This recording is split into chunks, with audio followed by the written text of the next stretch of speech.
Hello and welcome back to the Electronic Intifada's live stream for Wednesday, May 29th. Thank you so much for tuning in. I'm Nora Barrows-Friedman with my colleagues Ali Abunimah, Jon Elmer, Asa Winstanley, and Tamara Nassar. It's day 236 of Israel's genocide in Gaza. Coming up in this broadcast, we'll have a discussion on the medical catastrophe inside the Gaza Strip with Dr. Tarek Loubani. And also, of course, Jon Elmer will take a look at the latest news from the resistance across Gaza, with a focus on Rafah and Jabaliya refugee camp. But before we go to the news, we have a special tutorial for our viewers who want to turn on live captioning. We've been looking for a solution for this, and this is the method recommended by our streaming platform. I also want to remind you that when you watch the recordings after the live stream is done, there are automatic captions added to the videos within a few hours. And now Tamara is going to explain to us how to turn on live captioning during this broadcast. Tamara, take it away. Hi, everyone. I'm going to show you how to turn on live captioning. This is a feature that provides real-time captions for any audio or video playing in your browser, not necessarily only the EI live stream. It's a useful feature for accessibility reasons or just when you need to keep the volume down.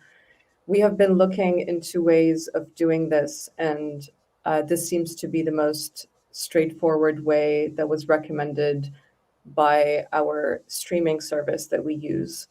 So let's dive right in. This is going to be very simple. I'll repeat it twice so that people can catch on to it. So the first thing you'll need to do is open Google Chrome on your computer. Hopefully you're using the latest version. And in the upper top right corner, you will see 3 dots.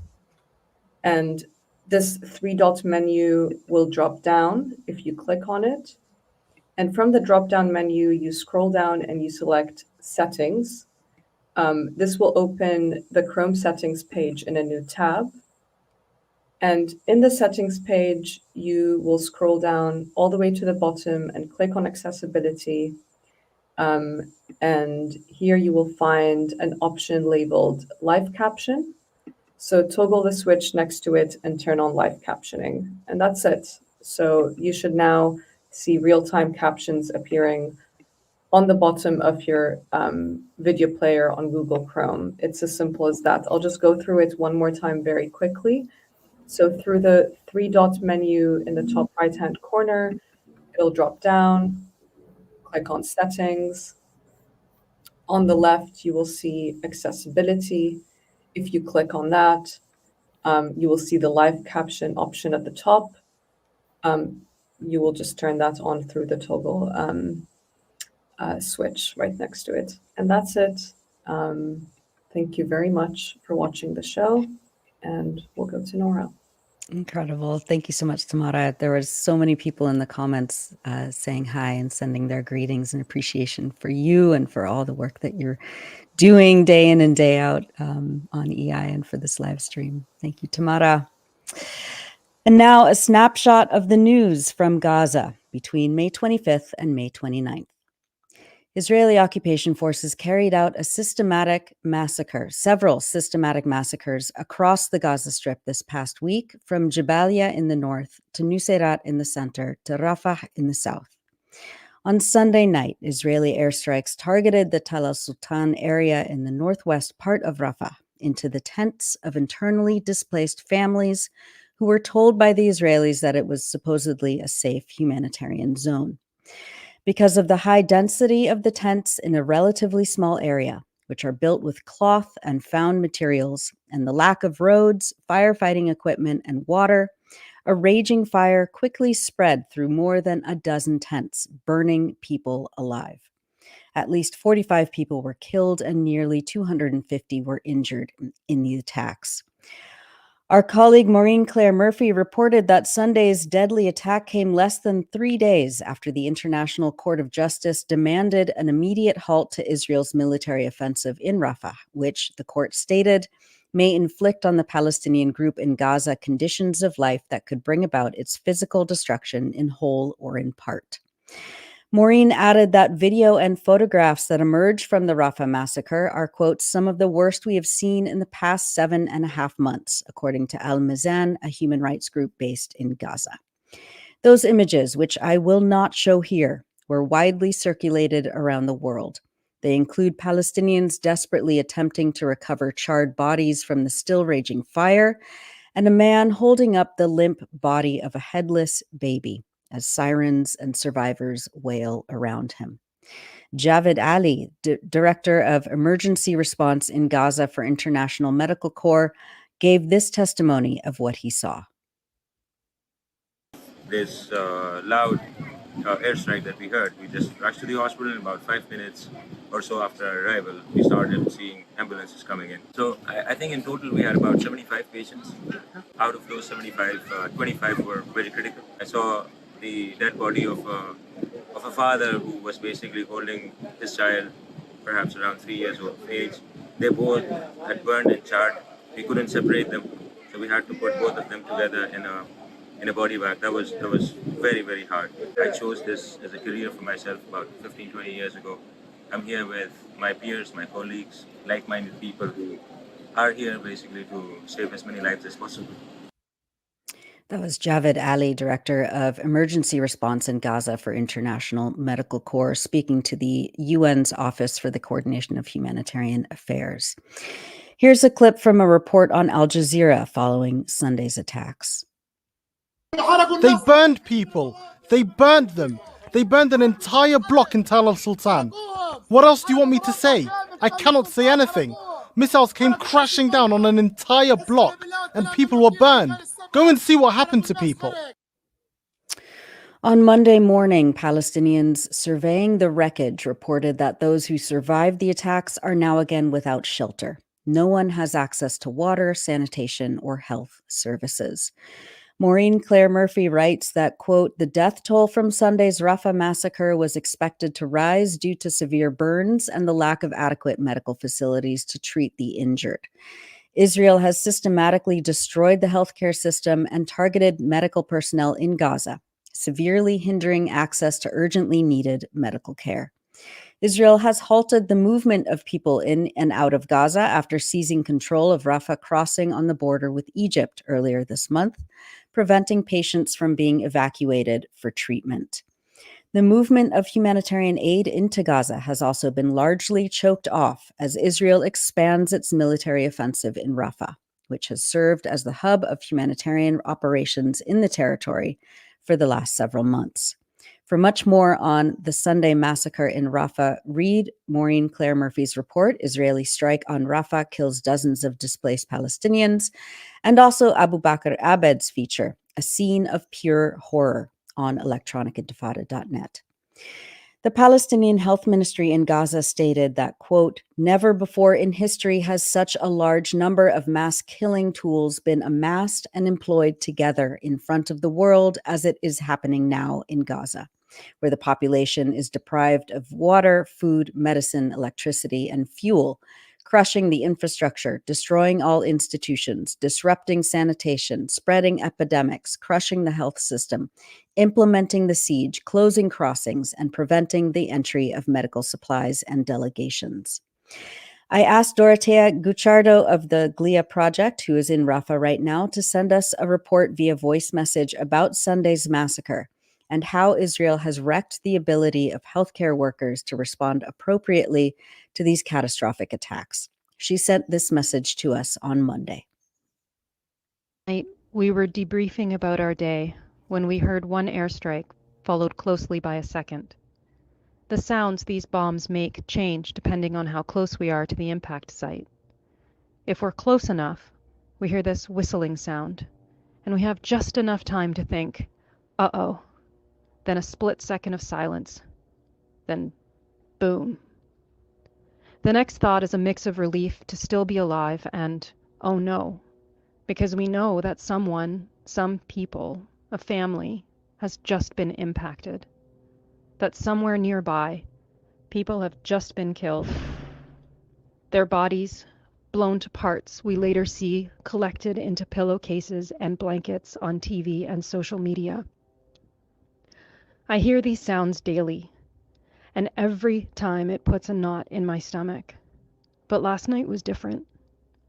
It took about 30 minutes before we started to hear the first reports of the airstrike against the encampment of internally displaced people in Rafah. It took about 45 before we started to smell the smoke. I remember the moment when I realized that the 2 airstrikes we heard were the sound of those weapons that had caused the devastation I was now witnessing on my screen. Men desperately trying to put out fires with buckets of water, the burned and mutilated bodies of children. Israel's Air Force had bombed people living in tents, and this wasn't even the first time. But to have done this mere days after the ICJ ruled that Israel must cease its operations in Rafah shows its complete disregard for international law. And from our perspective in the international aid community, the Israelis have been doing as much as they can to cripple our efforts. They're restricting the movement of aid workers and supplies into Gaza. They're preventing the entry of aid trucks. They're trying to enforce that we coordinate all of our movements with them, which means issuing complex documents to apply for movement 24 hours in advance of any trip and requiring them to okay it. Israel is killing Palestinians in a full spectrum of horrific ways and forcing the most trained international humanitarian actors to sit there and watch while it happens. 𝐄𝐿IA's team, of course, will continue to do everything it can to mitigate the suffering we're seeing of the Palestinian people in Gaza, just like every other group of local and international healthcare workers. However, our efforts cannot suffice. That full spectrum of Israeli brutality must be matched by a full spectrum of resistance. The Palestinians are doing their part, but the international community continues to fail them. We have to meet this moment head on, and all of us increasing our efforts to dismantle Israel's ability to wage this genocide. Let's for once show the Palestinians not just that the world cares, but that it acts to protect them. That was Dr. Dorothea Guicciardo of the 𝐓𝐿IA Project reporting for us from Rafah in a voice message she recorded on Monday. Israel did not stop its airstrikes against Palestinians in Rafah over the next several days. On Monday, Al Jazeera reported that Israel attacked a residential building in western Rafah, and artillery shelling hit homes in the Saudi neighborhood in a nearby area. Another attack was reported in northern Rafah on Monday. At dawn on Tuesday, 7 Palestinians were killed in another bombing of displaced families in tents in the Tal al-Sultan area, according to the Geneva-based Euromed Human Rights Monitor. According to their team in Gaza, all victims were members of the Abu Jarad and Tanbura families. They had been forcibly displaced to the south after the Israeli army forced them to leave their homes in Gaza City and the Strip's northern parts. However, they were targeted by Israeli aerial bombardment in their displaced tents. Euromed added, quote, "The new targeting shows Israel's insistence on ignoring all international positions that denounced Sunday's massacre. Israel continues to commit the most heinous crimes against Palestinian civilians in the Gaza Strip with the intention of eradicating them, in flagrant and egregious violation of international law and the International Court of Justice rulings." Yet another Israeli attack on Tuesday targeted the Al-Mawasi area west of Rafah, where thousands of families have been internally displaced and are living in tents on the sand dunes. At least 21 people were killed. The Associated Press released this video report on Tuesday.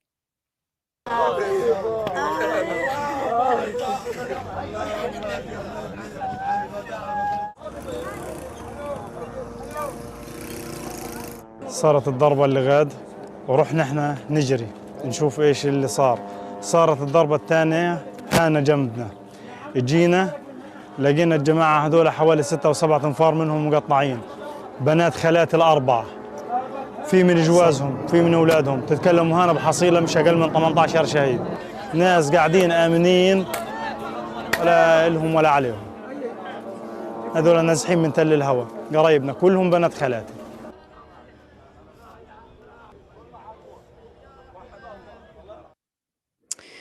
Al Jazeera's Hind Kudari had more on the attack after the massacre on Tuesday. Forces are expanding and they're getting closer to Al-Kuwaiti hospital, just like you mentioned. But the Israeli forces just targeted another makeshift camp, tents, and at least 20 Palestinians have been killed with dozens injured.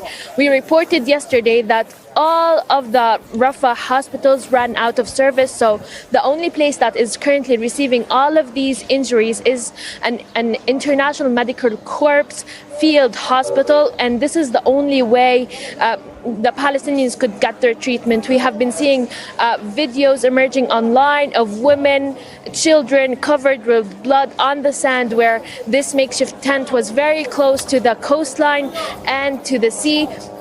We also saw a chaos in the medical field hospital. We're talking about a medical point where it doesn't really have all the capabilities to receive all of these injuries in such incident. We have been reporting about all of the shortages and medical shortages the Gaza Strip has been witnessing for more than 3 weeks now. Nothing has been got into the Gaza Strip. The story is developing, Sami, and we still don't have the whole story, but the numbers are likely to increase in the next hour. That was Al Jazeera's Hind Kudari reporting on Tuesday.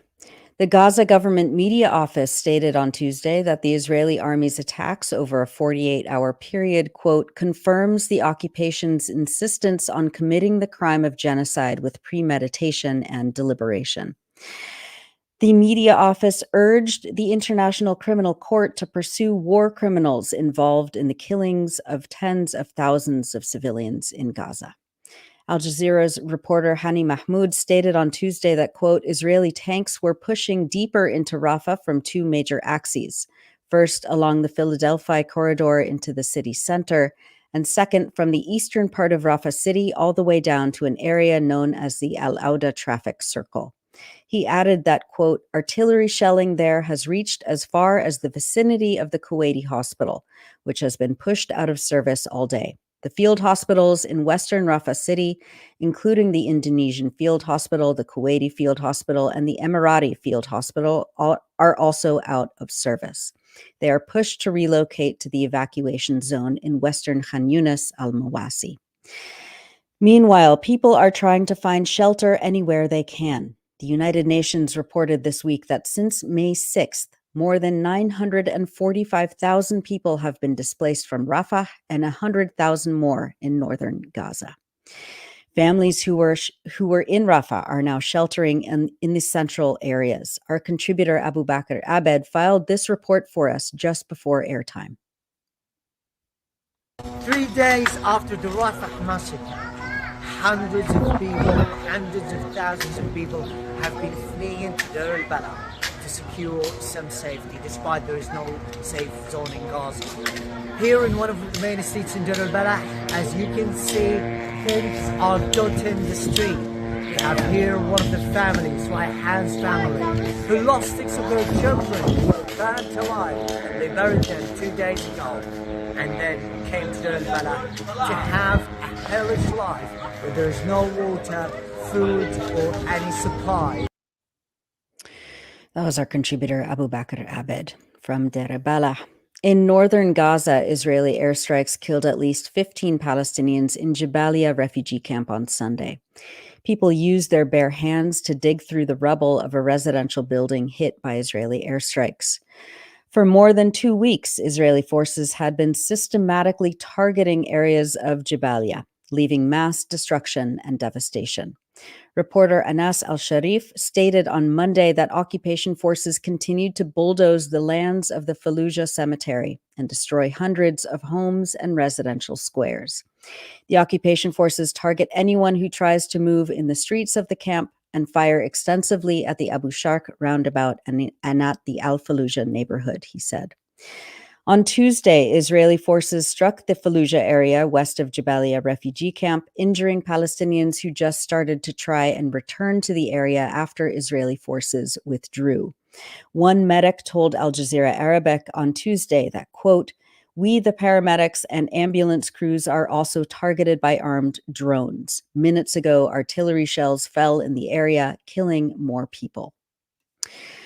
This week, more hospitals, clinics, and field medical facilities have been targeted, as I reported, or have been forced out of service due to Israeli attacks. The Ministry of Health in Gaza announced on Tuesday that both the Indonesian Field Hospital and the Tel al-Sultan Clinic in Rafah have been put out of service, leaving only the Tel al-Sultan Maternity Hospital struggling to survive and continue providing service to patients in the Rafah Governorate. The Indonesian Field Hospital was bombed by Israeli forces on Tuesday, causing damage to the hospital's upper floors and trapping medical staff and patients inside the besieged facility. This followed the attack on the Kuwaiti Specialty Hospital in Rafah, which was forced to shut down after an Israeli attack outside the gates of the facility, which killed 2 medical staff and wounded others. Dr. Suhaib Al-Hams of the Kuwaiti hospital announced Monday that, quote, due to the enemy's expansion of the military operation in Rafah and the repeated and deliberate attacks on the hospital's surroundings, the most recent of which was targeting the hospital gate, which led to the death of 2 staff working in the hospital, as well as the injury of 5 medical staff in a previous targeting, we announced that the Kuwaiti Specialized Hospital will be out of service. The working medical teams were transferred to the field hospital, which is being prepared in the Al-Mawasi area, he added. Dr. 𝐄𝐿 𝐄𝐿, the Canadian physician who recently joined us on the live stream, tweeted on Tuesday that, quote, the primary care clinic in Rafah that I worked at in February 2024, the Tal al-Sultan Primary Healthcare Center, is no longer operational. The former clinic is currently being used as a morgue because there is nowhere else to place the increasing number of dead bodies. In the north, healthcare officials say there are no fully functioning hospitals left. Dr. Mohammed Salha, the acting director of Al-Aqsa Hospital in Jabaliya, said that the medical facility continues to be under siege by Israeli forces. It was forced to stop operation last Friday, according to Doctors Without Borders, but as of Tuesday, 14 healthcare workers remain trapped at the complex with immobile patients and dwindling food, water, and medical supplies as the siege entered its 10th day. UNRWA, the United Nations Agency for Palestine Refugees, reported on Friday that due to the closure of Rafah crossing and disruption of aid flow via Kerem Shalom crossing, its health centers had not received any medical supplies for the past 12 days. Affecting medicine stocks, especially antibiotics for children and anti-epileptic drugs, and rendering certain laboratory and dental items and vaccines completely out of stock. Euromed Human Rights Monitor stated on Sunday that food security levels have significantly declined as a result of the Israeli army's ground operation in Rafah City, in the south of the Gaza Strip, which began on May 7th and was preceded by Israel's blocking the entry of humanitarian aid trucks through the Rafah border crossing on May 6th. The group added that thousands of trucks on the other side of the Rafah crossing have been at a standstill for weeks and are inaccessible to residents whose lives depend on them due to Israel's decision to starve the people of the Strip, close the crossings, and prevent the entry of aid. Photos and videos this week showed Egyptian truck drivers being forced to dump thousands of crates of spoiled eggs that were destined for Gaza as part of food aid packages. One truck driver told Reuters that his goods had been loaded on his vehicle for a month, gradually spoiling in the sun. Some of the foodstuffs are being discarded, others sold off for cheap. He said, quote, apples, bananas, chicken, and cheese, a lot of things have gone rotten. Some stuff has been returned and is being sold for a quarter of its price. I'm sorry to say that the onions we're carrying will at best be eaten by animals because of the worms in them. Euromed Human Rights Monitor added in its statement that, quote, only a small amount of very low-quality aid has been delivered via the United States designated pier. The majority of this aid has not been distributed throughout the Strip. The dock is seemingly just an official tool used by the U.S. to diffuse criticism leveled at Israel for continuing its crime of starvation and preventing relief supplies from reaching the besieged enclave by land. According to numerous UN agencies, international humanitarian organizations, and the International Court of Justice, particularly in its second ruling on March 28th, land border crossings continue to be the most effective means of delivering aid. The $320 million US-built pier, which delivered only 26 partially filled trucks to the shore more than a week ago, has been slowly breaking apart into the sea, rendering it completely non-functional. Jon Elmer will have more on that later on in the program.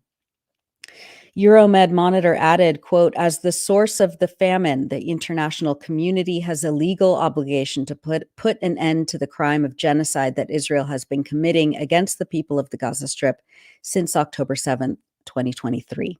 Without doing so, it is impossible to discuss the creation of a suitable environment in which to provide humanitarian aid or to begin the process of restoring basic services to stop the famine from spreading and reverse its effects. In order to protect Palestinian civilians from genocide in the Gaza Strip, real pressure tools should be activated to force Israel to immediately cease all of its crimes and to comply with international law and the rulings of the International Court of Justice. This includes halting all forms of political, financial, and military support for Israel's military attack on the Gaza Strip and holding it accountable for all of its crimes. In related news, the Lemkin Institute for Genocide Prevention stated on Tuesday that it has, quote, had it with the cynical lies and propaganda from Israel and the USA. One can have different views about the definition of genocide, but one may not use definitional disputes to deny genocide. If a genocide may be occurring, every nation is compelled by customary law to try and stop it. And forgive me, but I'm just going to read the rest of the statement because it is so strong. Quote, let us be clear. Israel is committing genocide in Gaza. The U.S. is complicit in genocide. These are not political statements. They are statements that are made from knowledge and experience. Nevertheless, you do not need a PhD, a law degree, or X-ray vision to see the genocidal dimensions of Israel's carnage in Gaza. It is clear in the behavior of the state and its military on full display in yesterday's horrific bombardment of a Rafah camp. But even if there were legitimate doubts about Israel's genocide, there is no doubt that Israel is committing atrocity crimes of the most barbaric kind. Israel must be stopped. Israel must be stopped now. We are disgusted by Western leaders, especially in the USA, Germany, and the UK. They have demonstrated not only that they don't care one bit about genocide prevention and human rights, but also that they are willing to allow an ally to commit atrocity crimes while they offer material and diplomatic support. It is reprehensible, and the individuals involved in this gaslighting campaign should be deeply ashamed. They should also be put on trial. Humanity has a choice. Either we decide that our children can all be killed whenever a superior force alleges that, quote, terrorists are among us, or we decide that under no circumstances will we allow these superior forces to lay waste to our world any longer. We each must choose and act accordingly. The watershed moment is now. That was from the Lemkin Institute for Genocide Prevention. Finally, we wanted to bring you some images and videos from journalists in Gaza who are not just relentlessly documenting the unspeakable atrocities, but also making sure to highlight the resilience, joy, and determination of the Palestinian people. Al Jazeera journalist Ismail Al-Ghul tweeted this photo of children in the Shati refugee camp, saying, "These are the children of the camp. These are the heroes who steadfastly and patiently endured under the tyranny of the most powerful force in the world." 12-year-old Maher Mikdad showed reporters this week how he and his friends play with scraps of fabric sourced from the US-led airdropped humanitarian aid parcels in Gaza City. عمري 12 سنة كنا مسحين هين ودارنا انقصفت في الشمال قاعدين بنعمل بالباراشوت يعني عشان نضيع وقتنا وبنلعب لما بنكون زهقانين فبنعمل هيك وبنلعب ما صاروا ينزلوا المظلات فقلنا نجرب نعمل فضبط معنا هذا النايلون جبناه من الباراشوتات فجمعناه ولعبنا وبنلعب فيه مثلا بنحط فيه حجر وبنرمي وبنقعد نزعق هاي باراشوت. أنا بصف خامس طلع على السادس وزهقان الواحد يجي يحط حجر جوا الباراشوت ونرميه من فوق المدرسة. امسك واطلع فوق المدرسة ورمي. بنعمل لعبة وهنا فيش ألعاب ولا في روضات عشان نلعب فيها في المراجيح في الألعاب. امسك.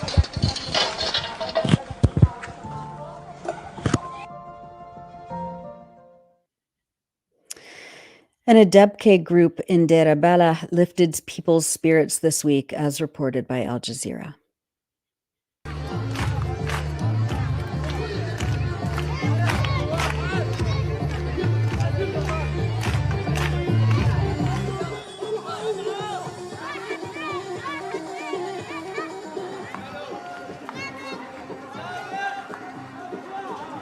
حاليا نازحين في مراكز الإيواء في داخل مدينة دير البلح. فرقة أصايل للفنون تأسست عام 2011 في خلال الحرب على غزة. بنعمل تدريبات للأطفال. تأثير الفنون الفلسطينية بشكل عام على الأطفال تأثير إيجابي جدا لعدة أسباب. أولها وسيلة للتفريغ النفسي للأطفال، وإحنا بنعرف قديش في كبت عند الأطفال اكتسبوه من خلال ضجيج الطائرات والصواريخ والحرب قديش أثرت على نفسيتهم. بفرغوا الطاقة السلبية، بتعرفوا أكثر على إيجابيات الدبكة الفلسطينية، التراث الفلسطيني، الموروث الثقافي اللي احنا بننقله بصورة صحيحة للأطفال. قدام رجع هي هلا. إنه الدبكة هي سلتنا، صرنا ندبك يعني شوي، خلتنا نرتاح من القصف والأشياء هاي يعني الحمد لله. ما قبل كنا حزينين شوي يعني الكل بتمنى إنه يروع على داره. بنبسط كتير على فكرة، لأن أنا من وأنا طفلة بتمنى إن أكون يعني أعرف أدبك. لما إجوا تابعين الدبكة علمونا كتير أشياء.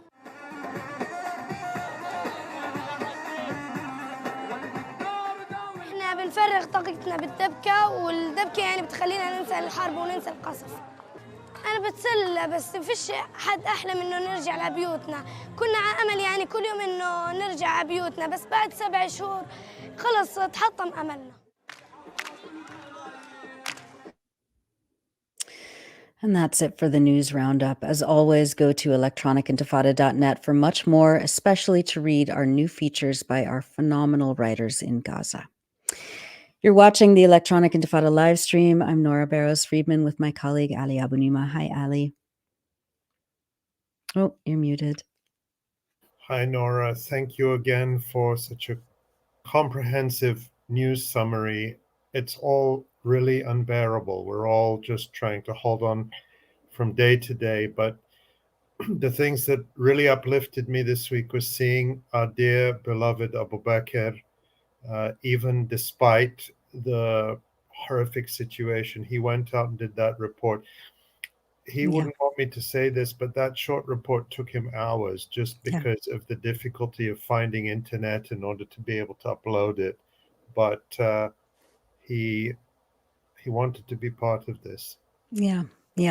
Yeah, I was really glad that we were able to include that at the last minute. And I know a lot of people have been asking about him, and so it's really good to see his face and hear his voice. Well, coming up, we'll get a full update from Jon Elmer, who will take a look at the latest news from the resistance across Gaza with a focus on Rafah and Jabaliya refugee camp. And we'll also hear from Asa, who has a new segment about some new revelations in terms of Israel's practicing of the Hannibal Directive against its own people. But first, we wanted to welcome back our good friend and comrade, Dr. Tarek Loubani. Tarek is an emergency physician based in London, Ontario, and he's worked shoulder to shoulder with physicians in Gaza for many years. Tarek's also the medical director of the 𝐓𝐿IA project, which makes high-quality open-source medical equipment. Tarek, welcome back to the Electronic Intifada live stream. Thank you very much for having me. Hi, Tarek. Hi. So can you just give us a sense of what your colleagues in Gaza are reporting in terms of the medical situation from the north to the south? What do you know about, I mentioned in the report all of these closures of of not just like hospitals and clinics, but also field hospitals, especially in the South. What do you know about what's happening in terms of the medical situation right now? Yeah, the medical situation is obviously disastrous. I think right now our gaze is very much firmly set on Rafah, both because that's where a lot of new activity is happening, but also because that's where a lot of internet connectivity, cameras, and people are. The situation, if you wanted to go to the furthest north, has been absolutely dismal for many months now, since it was totally disconnected from the south. And so even though there has been some very minor movement of some supplies into the north, it really hasn't been enough to keep up with the needs. One of the things that is good news, it's really wonderful news, was the reopening of the dialysis center in Shifa Hospital this week. That is the effort, the Herculean effort of so many Palestinians who have come together to insist on life, to insist on treating their patients in the best way that they can. And so they reopened 5 to 6 seats. I think by now it's probably 6 to 7 seats at the dialysis unit there. Incredible, incredible work. However, the hospitals are continuously being retargeted. Kamal Adwan, as I think you had reported previously, has come completely out of service again. And every other hospital in the north, with the exception of Al-Ahli, is completely non-functional. Al-Ahli was partially functional when that report that you had put online, put on screen, was posted. That was by Dr. Naeem, Dr. Fadl Naeem. However, having said that, since then, it has become essentially non-functional. In the South, we had a semi-functioning medical system that has been seriously degraded over the last 2 weeks, I guess 3 weeks, since the Israelis began their attacks, escalated their attacks on Rafah. And over the last 2 days, as you had noted, every one of those hospitals has now shut. Earlier, about 2 or 3 hours ago, Emirati Hospital, which in one of your reports you'd referred to as Tell Sultan Maternity Hospital, was shelled by tanks that were outside the southwest door, one of the more important doors in. And that site in February had been bombed by a drone with a missile. So what we saw was, at that point, Emirati fully closing. All of these hospitals knew that bad things were coming. And at this point, we have seen such a thorough failure of the international community that there was no sense that, okay, the doctors will just stick around, because we knew that if the doctors stick around, they'll be arrested. They'll be part of the mass graves. All of their patients will be murdered. And so there was a decision taken on the hospital level for Palestinian patients, their doctors, and for, of course, the international solidarity medical teams to withdraw as many patients as possible, and then at the last moment withdraw the sickest patients, understanding that some of them would die. In Emirati, that means that the incubated patients, the ventilated patients, the youngest premature babies were pulled out yesterday. And of course, I haven't seen final numbers because things have been so hectic, but the expectation is that their situation would have deteriorated, or they could have even died in transport. And where would they, Tarek, where would they even go? Where would they even take these incredibly vulnerable patients, babies who might be just days or weeks old and who require incubators and very intense and special care? Where can you take them in such a situation? Yeah, that was, of course, the question. And there isn't really anywhere to take them. They were taken from Emirati to Nasser Hospital. And as you know, Nasser Hospital was completely pillaged and destroyed just weeks ago. So it's testament, I described it as Herculean, like maybe Sisyphean is like a better description, because the Palestinians keep rebuilding. They keep focusing on creation and life, and the Israelis keep destroying. They focus on death and destruction. But yeah. they were taken to Nasser.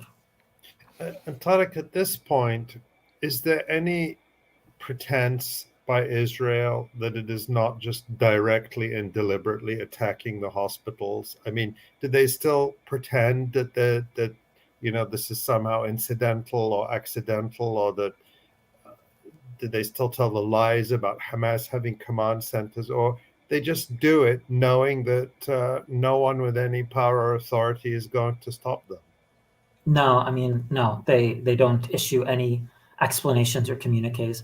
The Indonesian hospital where the GLIA team was based and actually lived for a significant period of time, the top floor, which was one of the places where we had stayed, was just shelled. And initially, when I heard about the first shelling, I wondered, okay, is it a one-off? Because they've occasionally, in previous wars, hit these hospitals once or twice and left them alone. No, they shelled that top floor until there was no top floor. And similarly with Emirati, I don't think any of us can pretend that they didn't know they were shelling it. The other thing too, it's not just the destruction of these places, it's also rendering them inoperable. So for example, in Kuwaiti wasn't destroyed, but they killed several people, several of the medical staff, and made it very evident that if you don't shut this down, we're going to kill you all or destroy this whole place. So Kuwaiti was functionally rendered inoperable. Najjar similarly 2 weeks ago. And of course, the Washington Post reported about a week or so ago, we mentioned this, that the Turkish Friendship Hospital, which was the main or only cancer treatment center in Gaza, and it's in central Gaza, the Israelis are now using as a military base. One question, Tarek, just for viewers who are coming on new, we often talk about the Kuwaiti hospital, the European hospital, the Indonesian hospital, the Turkish hospital, and so on. Why do these hospitals have these names? I'll answer that in a moment, but just to pull on the thread that you were talking about with cancer care. Cancer care has been so poor this entire time, and actually after the Turkish hospital was attacked, all of the cancer care transferred to a clinic called Fatima Zahra, which was among the first that went when, because it's close to Najjar, when the Israelis came in. So cancer care is really terrible. I mean, I pity any person who has, especially these preventable or treatable cancers. As for why they have these names, it's because the Ministry of Health has been robbed of its ability to run many of these hospitals.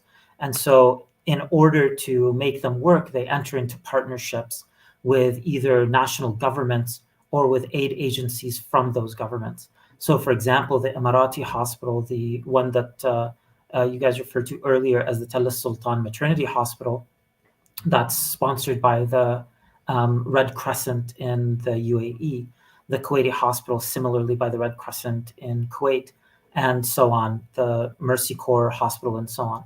So these hospitals have names because those are the countries that have contributed substantially to getting those hospitals running.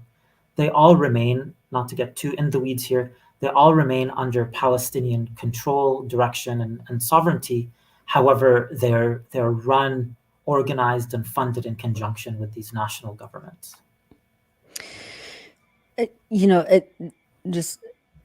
It's also important to remember that cancer treatment, for example, was not a readily available thing before October 7th. I mean, for 17 years, the siege on Gaza has meant that people had to go elsewhere to get common cancer treatments in Egypt, for example. It's incomprehensible that people are not able to get ordinary treatment for things. Well, I mean, diagnosis, exactly. Like a doctor was telling us a few weeks ago that there's no MRI machines. And then after a massacre like the one on Sunday and again Monday and Tuesday, we saw doctors saying that there's no place in the South for people to receive burn treatment. How are physicians, medics, paramedics, ambulance crews, family doctors able to treat people who are coming in with these unbelievable injuries without any way to treat them? Yeah, I mean, you're right. The situation with cancer care is really deplorable and terrible. Cancer has to be treated through tissue diagnoses. There were 3 people on October 6th who could do tissue diagnosis, that is to say pathology, and they were all killed throughout this war. So we're really looking at a situation where even if everything were to stop tomorrow, we can't make tissue diagnoses of cancers, which means functionally we can't know how best to treat them. We have to guess. So the situation with cancer, you're right, it's been 17 years. And where you might say, if you wanted to take the Israeli perspective, okay, fair enough, we're not going to let radioactive isotopes in, which are a major part of cancer treatment. There's no justification for not allowing chemotherapy in, which is the other major part of cancer treatment. Even today, there should be no shortage of chemotherapy. There's nothing stopping it from going in. Most of the stuff doesn't need fridges. It doesn't need anything special. Yes, it's highly toxic, but should be going in. And that brings us to the topic of all of the medications. The system was so broken that it was doctors like the various medical teams, GLIA being one, that would load themselves up with bags and bags of donated medical supplies and bring them in. So, of course, when those emergency medical teams stopped coming in, so did the medical supplies, which makes treatment essentially impossible. Even if you had a burn unit, where are you going to get the specialized burn gauze for it? Where are you going to get the creams that you need? And I mean, burns are such a special part of medicine. The first time that I ever saw a person who had been burned up, I was actually in Fallujah in Iraq, young into my career. And there was a car that had been bombed a few cars ahead of the one that I was traveling in. And that was the first that I really smelled that burned flesh. To give you an idea of what that all means, when somebody gets burned, they instantly lose the biggest organ in their body or parts thereof.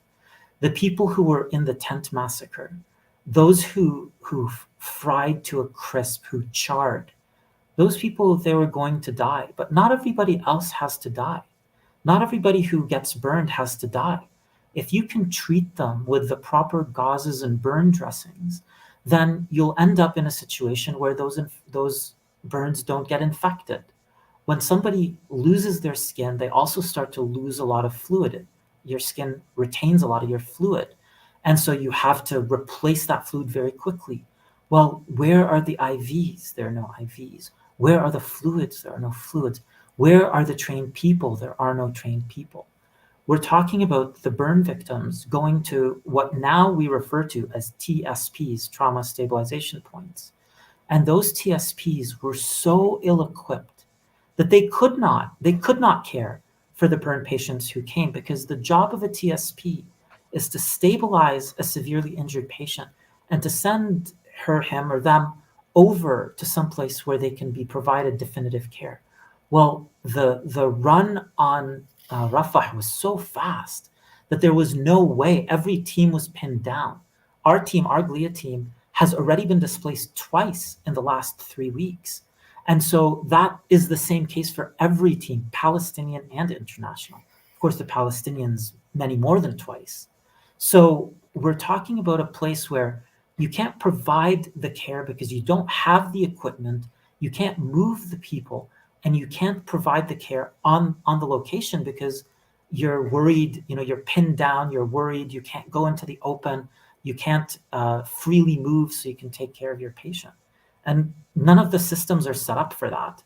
The World Health Organization is doing an okay job. I think we can all say that they're doing very badly in some ways and they're doing their best in other ways.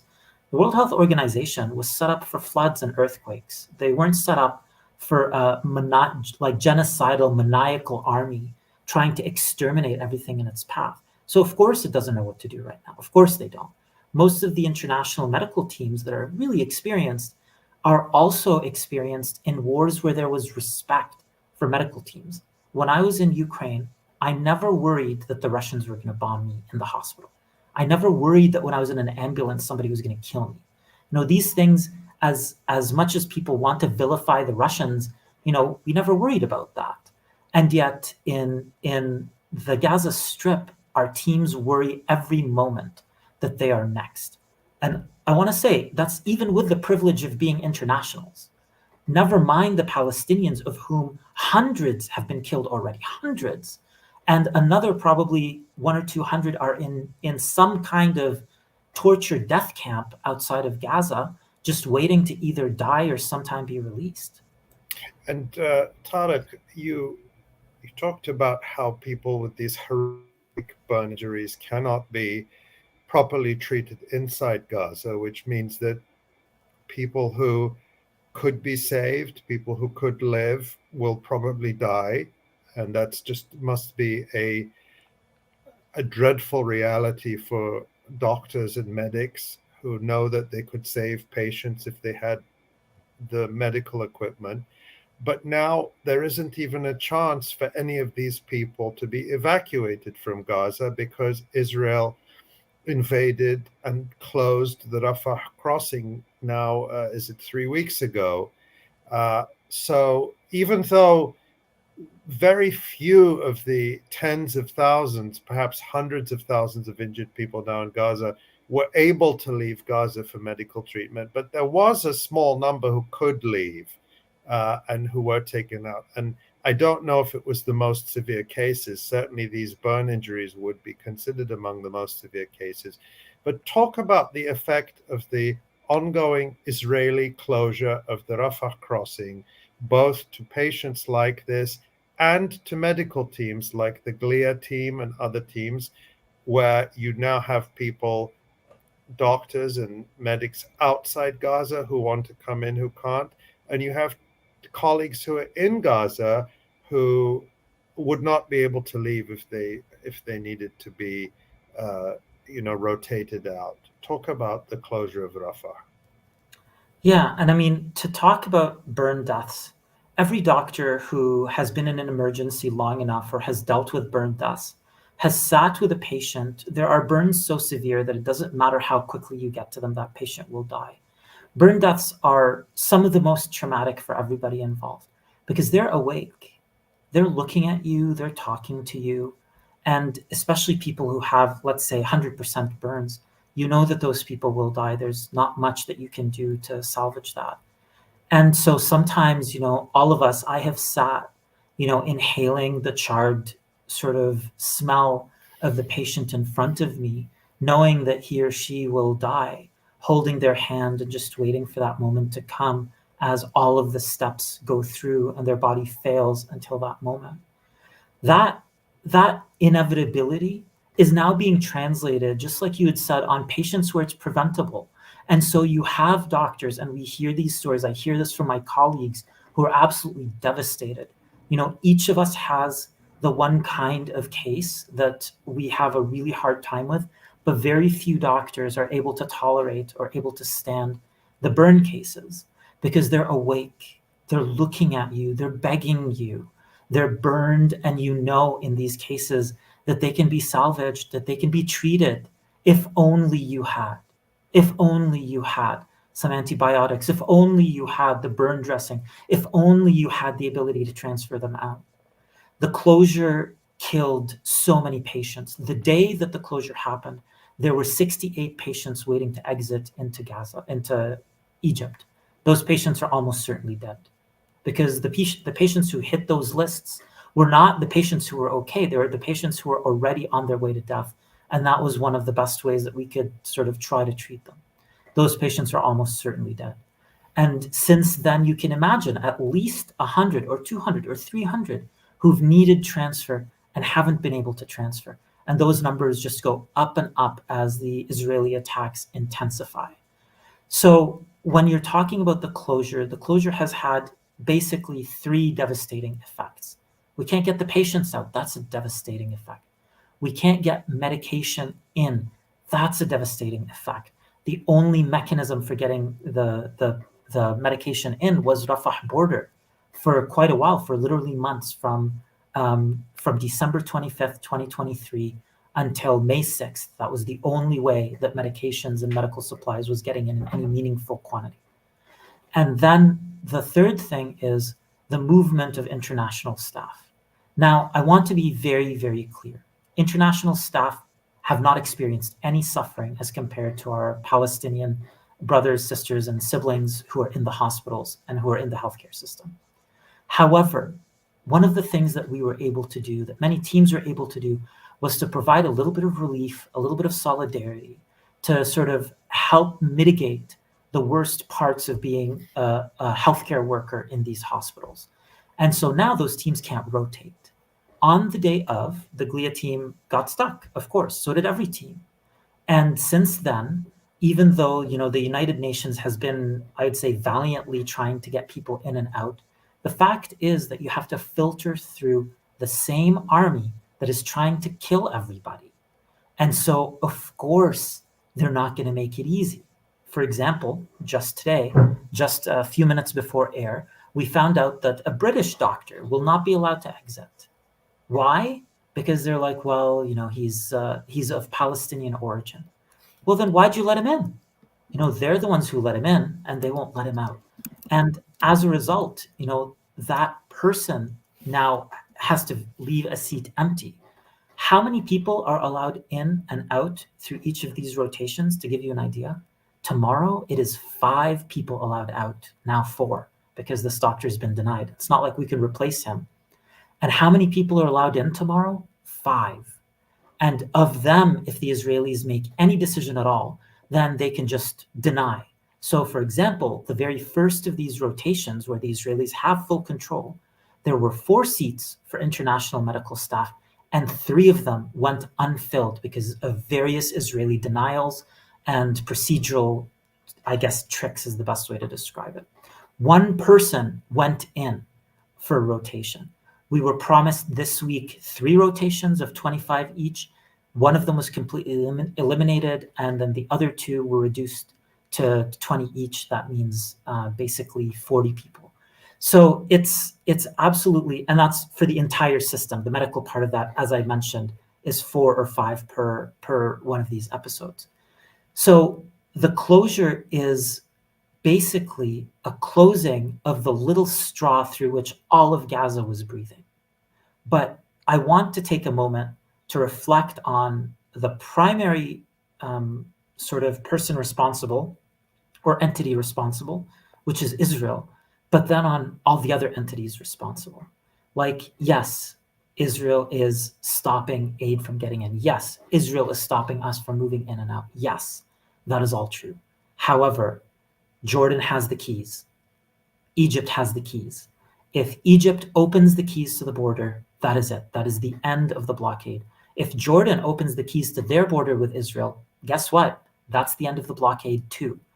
And similarly, any of the countries with populations easily 10 times the size of Israel and militaries many times the size of Israel could sail into Rafah and could put a boat with a bunch of aid on the ground and effectively end the blockade. So I understand that it's not, quote, that simple. However, this is a situation that calls for extraordinary measures. And I don't think any of us should forgive all of the other international entities with plenty of resources to break the siege that are absolutely refusing to. Yeah. Where is the flotilla of ships from the so-called humanitarian West? They have hospital ships, they have navies. The only time they deployed their navies was against Yemen, which is trying to intervene to stop this genocide.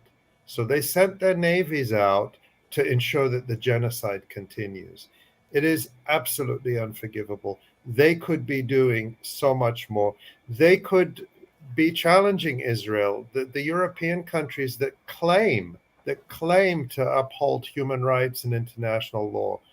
Spain has a significant navy. They just recognized Palestine.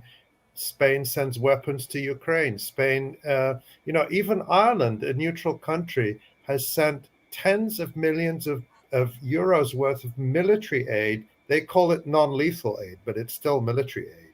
I mean, if you were to send a helmet or a vest to Hamas, they would say you're aiding terrorism. So Ireland can't get around the fact that it is supporting the war in Ukraine, with military aid. So what do we get instead? We get declarations of support, but no action. And I think at this point in a genocide, with what we're seeing, and I apologize for editorializing here, but in a genocide,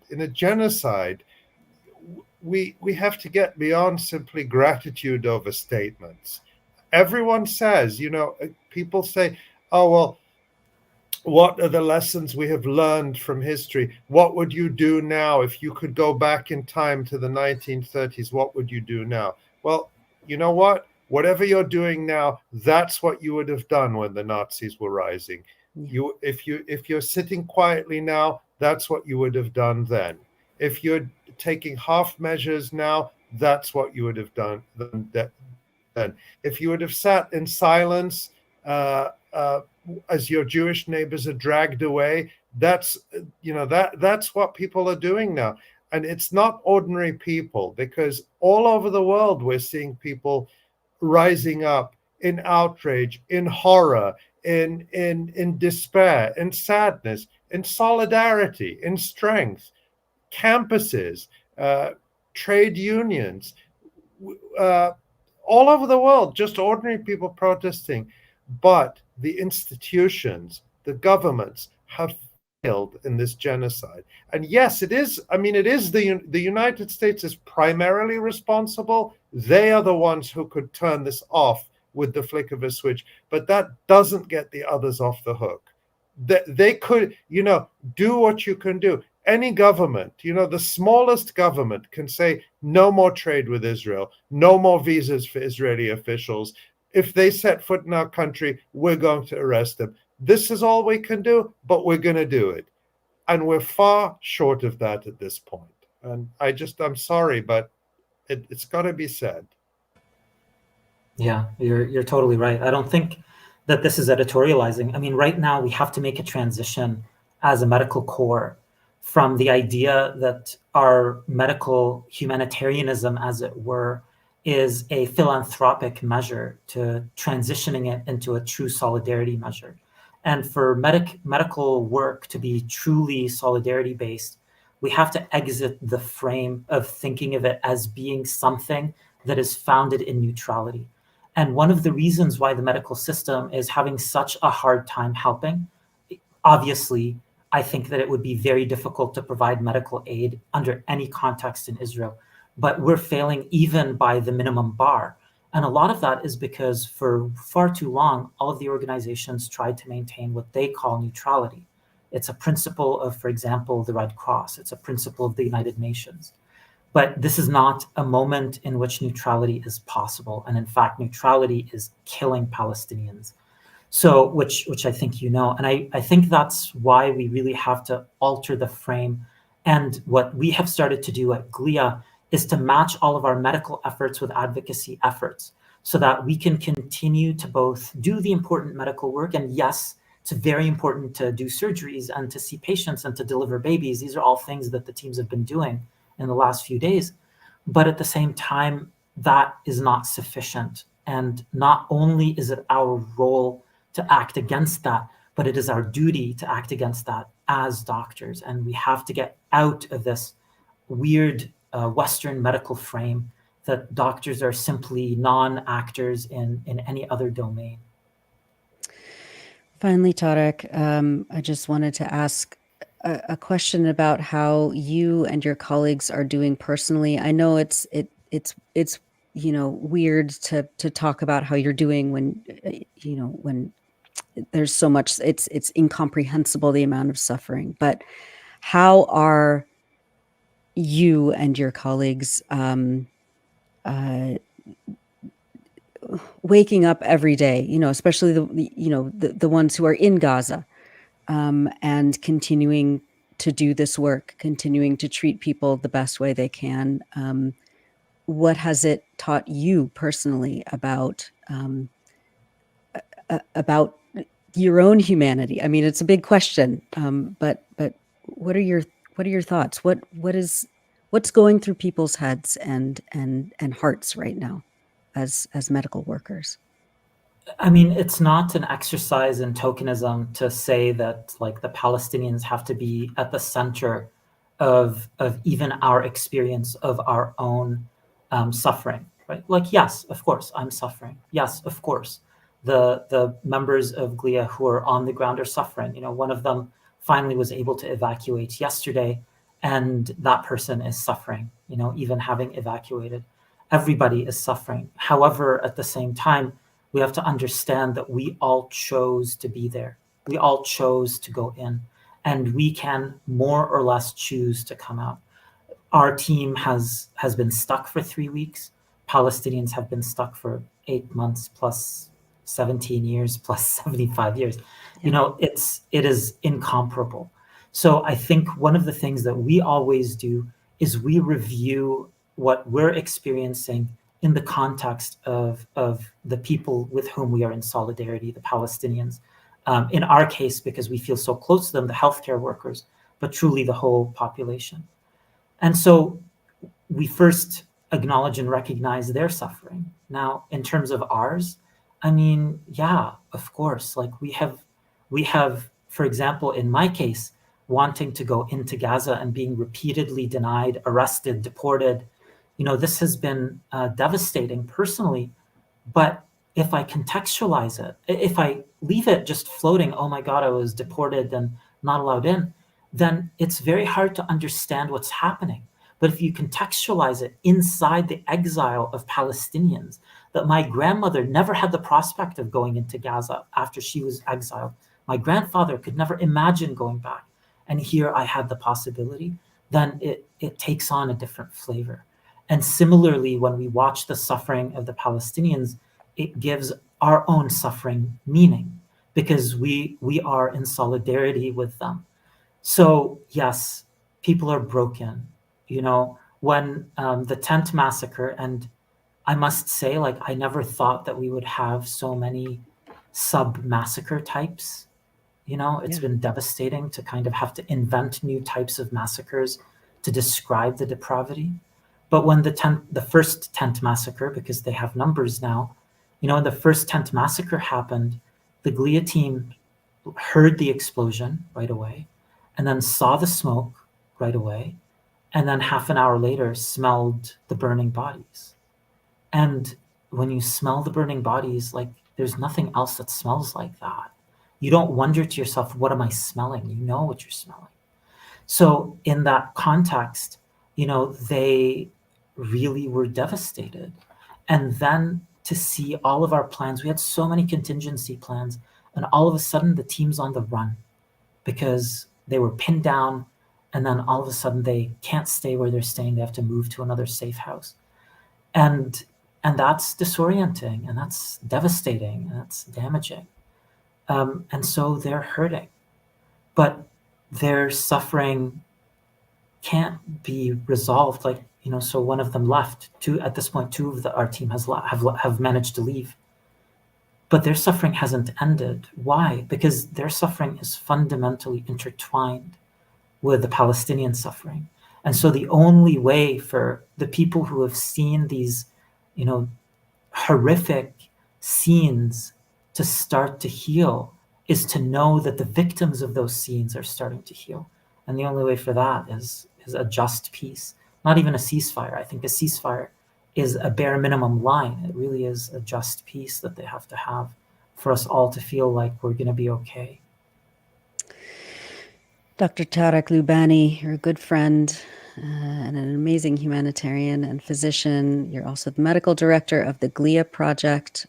People can go to 𝐓𝐿IA.org, that's GLIA.org, to learn more about the work that you and your colleagues are doing.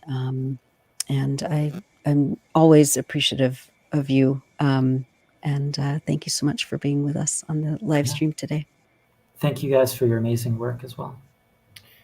Thank you, Tarek. And, we send a lot of love to you and to all your colleagues and to all the medics and doctors in Gaza who are working under unbelievable conditions, driven by great love for the people that they're serving. And we can feel that in everything you say. Thank you. We'll send it along. Thanks, Tarek. And you're watching and listening to the Electronic Intifada live stream. I'm Nora Barrows-Friedman with Ali Abunimah. Let's bring Asa on. Hi, Asa. Yeah, difficult to hear some of that. Yeah, incredibly. But so glad that we had him on. Yeah. Well, before we go to a breakdown of resistance videos with Jon, Asa, you have a segment for us with new details about how Israel killed Israelis on the 7th of October. You wrote about this in your new piece, Israel's National Murder-Suicide Pact. So our viewers and listeners can go read more details on that if you go to the story. And the story includes links to all the sources for everything you're about to see. So Asa, let's dive in. Tell us about these new revelations you've uncovered and written about. Thanks, Nora. Do you remember this video?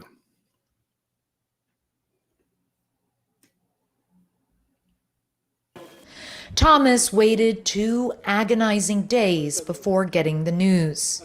They just said, "We found Emily.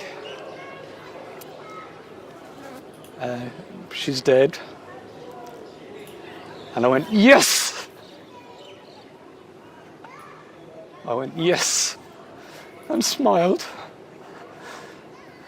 Because that is the best news of the possibilities that I knew. That was the best possibility that I was hoping for. She was either dead or in Gaza. And if you know anything about what they do to people in Gaza, that is worse than death. That is worse than death. The way they treat you.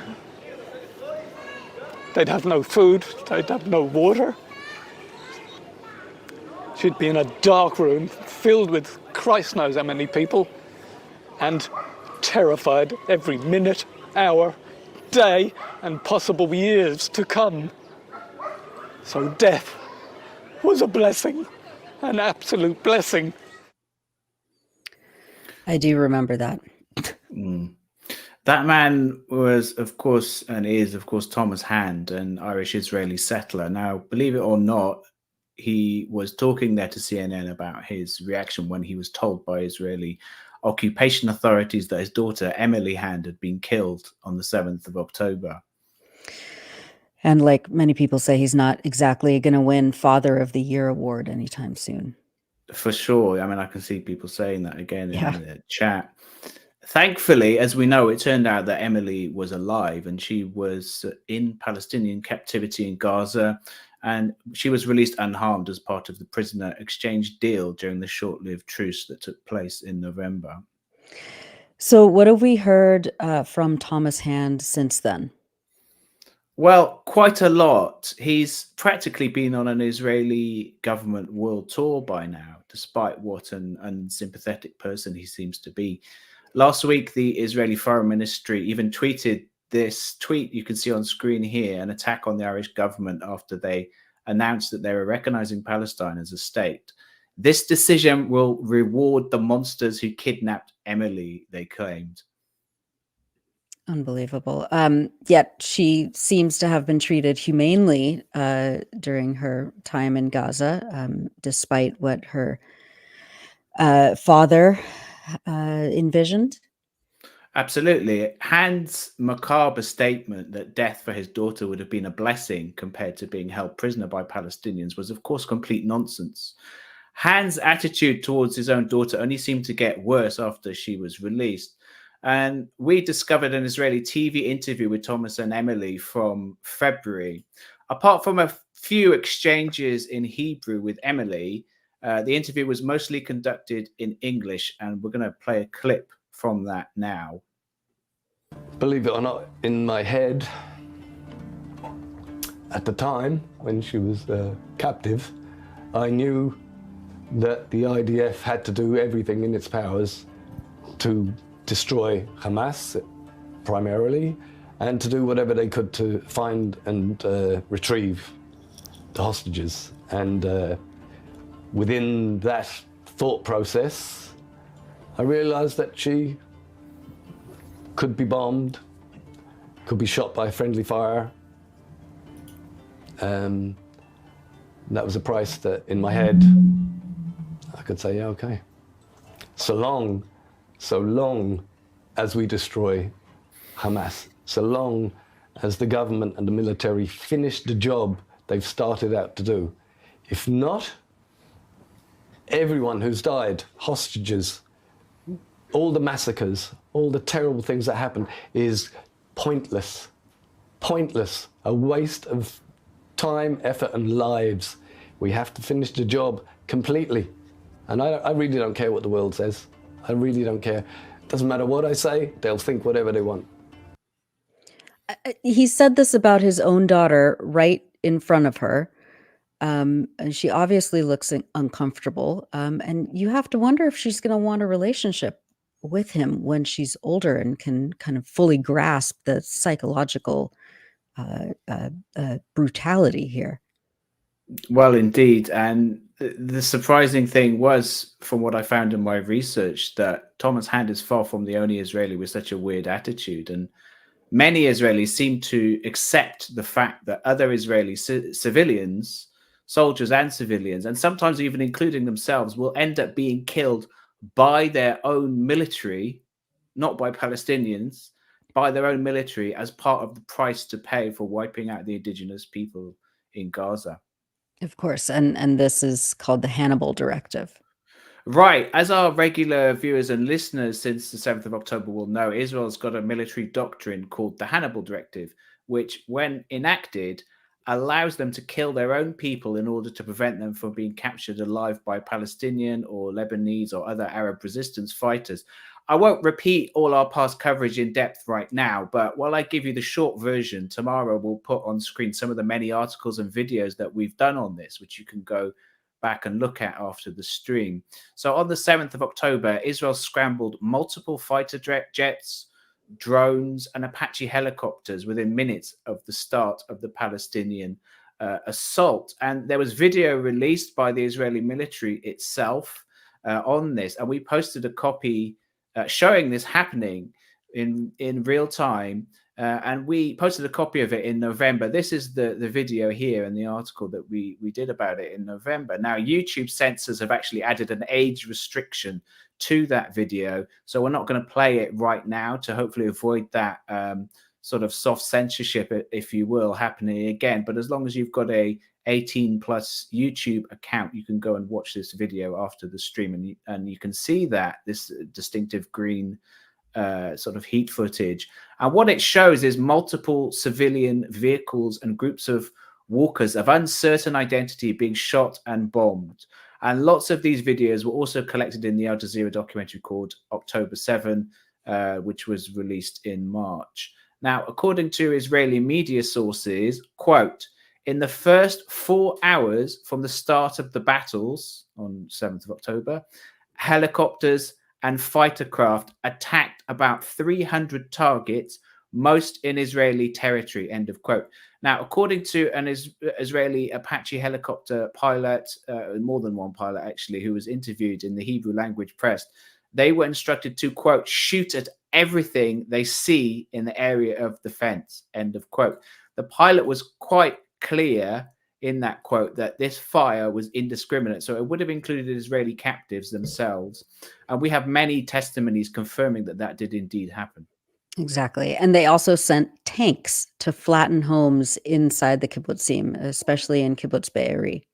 Right, absolutely. We don't have time to go through the whole assault, but this video you can see playing right now is an Israeli Air Force video footage from their own craft of kibbutz Be'eri, and you can make out there the tanks firing on homes circled in red in this video. Now, we estimate that hundreds of the 1,150 or so Israelis and foreign nationals who were killed during the 7th of October assault were actually killed by Israeli forces themselves. And now, that's a topic for another day, but the point for right now is that the mainstream Israeli media sources have confirmed that on the 7th of October, Israel reactivated the Hannibal Directive and then used it against Israeli civilians who had been captured by Palestinian fighters who would otherwise have been forcibly taken back to Gaza. And we translated a long Hebrew piece from the new Israeli newspaper Yediot Ahronot, detailing all of that by the Israeli journalists Ronen Bergman and Yoav Zitun, and we translated it in full. Despite, you know, it was a very long piece, but we translated it into English in January, and it still hasn't appeared in an official translation. I mean, ours is the only full professional translation that I know of into English, done by our friend and colleague Dina Shunra, despite the fact that this newspaper regularly translates most of its articles into English, and despite the fact that its primary author, Ronen Bergman, is also a high-profile New York Times journalist. But he was a lot more frank in this long piece than he is in the New York Times. Now, according to another article by his co-author, Yoav Zitun, who, like Bergman, is extremely close to Israel's military establishment, there was an immense and complex number of what they called friendly fire incidents that took place on the 7th of October. And I covered that in that previous piece that Tamara showed a bit earlier. This one here on screen now. And again, this is not the words of Electronic Intifada. This is the words of pro-military Israeli military correspondents, right? And there was another Israeli Air Force colonel who called the 7th of October a mass Hannibal event. Right.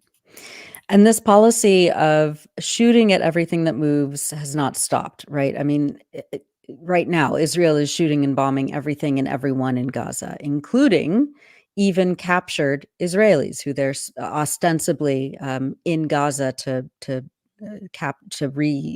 recapture and get back. Absolutely, yes. It's thought that as many as 70 of the captured Israelis in Gaza have been killed by Israeli fire. And that's what Thomas Ham was talking about when he said in this interview, this TV interview, when he said, yeah, okay, to the idea of his daughter being shot or bombed. I mean, I still can't believe that he said it, like literally holding her hand, you know. Is unbelievable. But this is what he was talking about. That the Israeli public know that the Israeli, the so-called hostages, the prisoners of war, are being, slowly killed by Israeli bombardment. This is what he was talking about when he said, yeah, okay, as long as we destroy Hamas.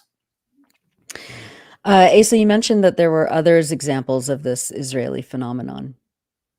Yes, but first of all, I'll just say that the following examples I'm about to go through are not the attitude of all Israelis. There are many Israelis, clamoring for a prisoner exchange, and some are holding regular protests, like you can see in this footage, that are calling for the government to make a deal with the Palestinian resistance. But it's important to point out that they're doing so for their own reasons. They're not calling for Palestinian prisoners to be released on principle. And most of these protesters probably support some sort of military action, even if some do want a ceasefire now so that their loved ones can be released. There's not a lot of talk in these protests about ending the settler colonial project of Zionism and living in full equality with the indigenous Palestinians, of course. No, not at all. I mean, there are a few Israelis who take that view, but they're a handful of people. I mean, what Literally you said is a handful.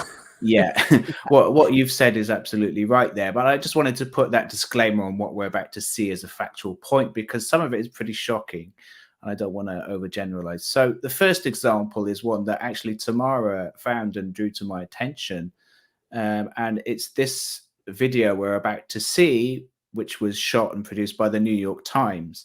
Now, in kibbutz near Oz, which is a colonial settlement on the frontier with Gaza, a mother called Natalie Yohanan told the New York Times of her family's experience barricading themselves in their bomb shelter for 12 hours as Palestinian fighters arrived in their home on the 7th of October. So here's what she told the Times. They were in my house eating. They watched TV, watched a show on Netflix. They knew we were inside. And for 12 hours, we sat and waited for them to get in and kill us all. The kids were so quiet. They were so afraid. They were whispering, "Mom, I'm afraid. Mom, I'm hungry. Mom, what are the bad guys doing here? Why do they want to kill us?" And I told my husband, if you can't hold on anymore, I told him, take your weapon and shoot us in the head. Make it quick. make it quick. That's her words. Kill us all rather than being captured. That seemed to be the message there. The second example from a bomb shelter, one man called Yelin, who is the son of a prominent local politician and Argentinian settler Chaim Yelin. Yelin was guiding journalists around Kibbutz Be'eri in the aftermath of the 7th of October assault. And he told I-24 News that he was preparing to actually stab his own wife to death that day rather than let Palestinian fighters capture her. Here's the clip. Told me, oh, if they're coming for us, you have just a kitchen knife. Please kill me before. And you know what I will say to her? Yes, because I know what they aim to come, what they aim to do.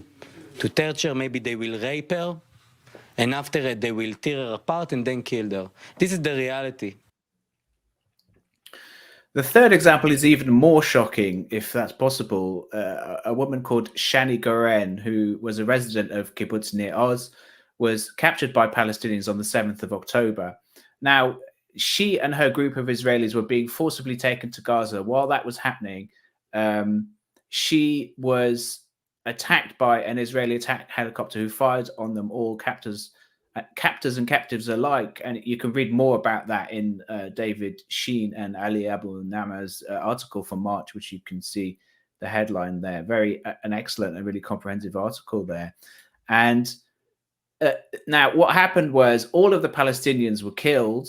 Miraculously, only one of the Israelis was killed, but several were injured, including the 2-year-old child, 𝐓𝐡𝐞 𝐄𝐥𝐿. Now, here's what the survivor, Shani Goren, told Israel's Channel 12 back in February, and it's a lot. So run the clip, please, Tamara.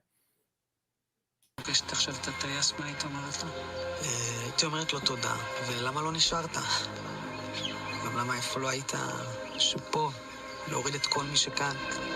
סוג אחד היה יורה, הכל היה בסדר. לא היינו בכלל מגיעים לעזה.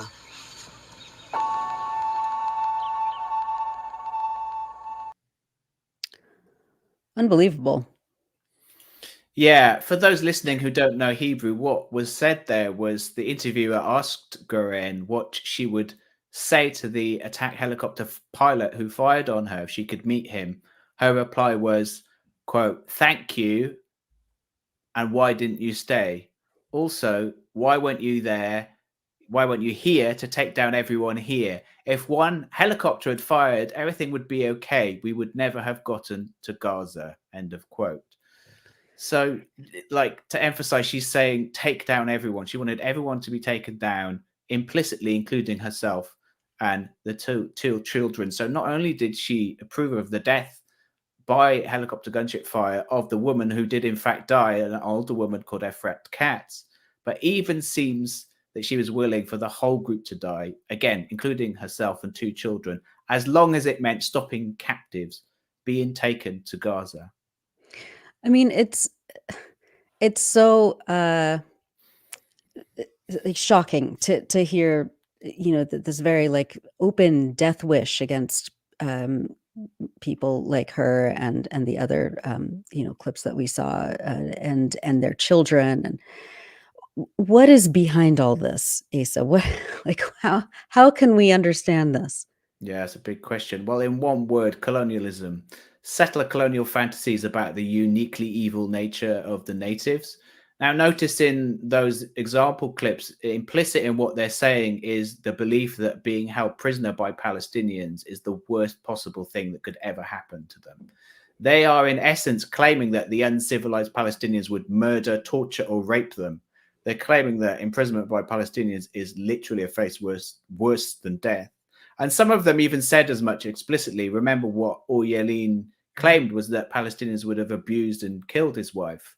The quote was, "Maybe they will rape her, and after that they will tear her apart and kill her. This is the reality." But that was far from the reality of how Palestinians have actually treated Israeli prisoners. This is a sort of depraved fantasy version. And Thomas Hand also described Emily's captors as barbarians, if you watched the whole interview. But the Israeli captives seem overall to have been well treated by their Palestinian captors. And most of the surviving civilians were actually released during the brief November truce.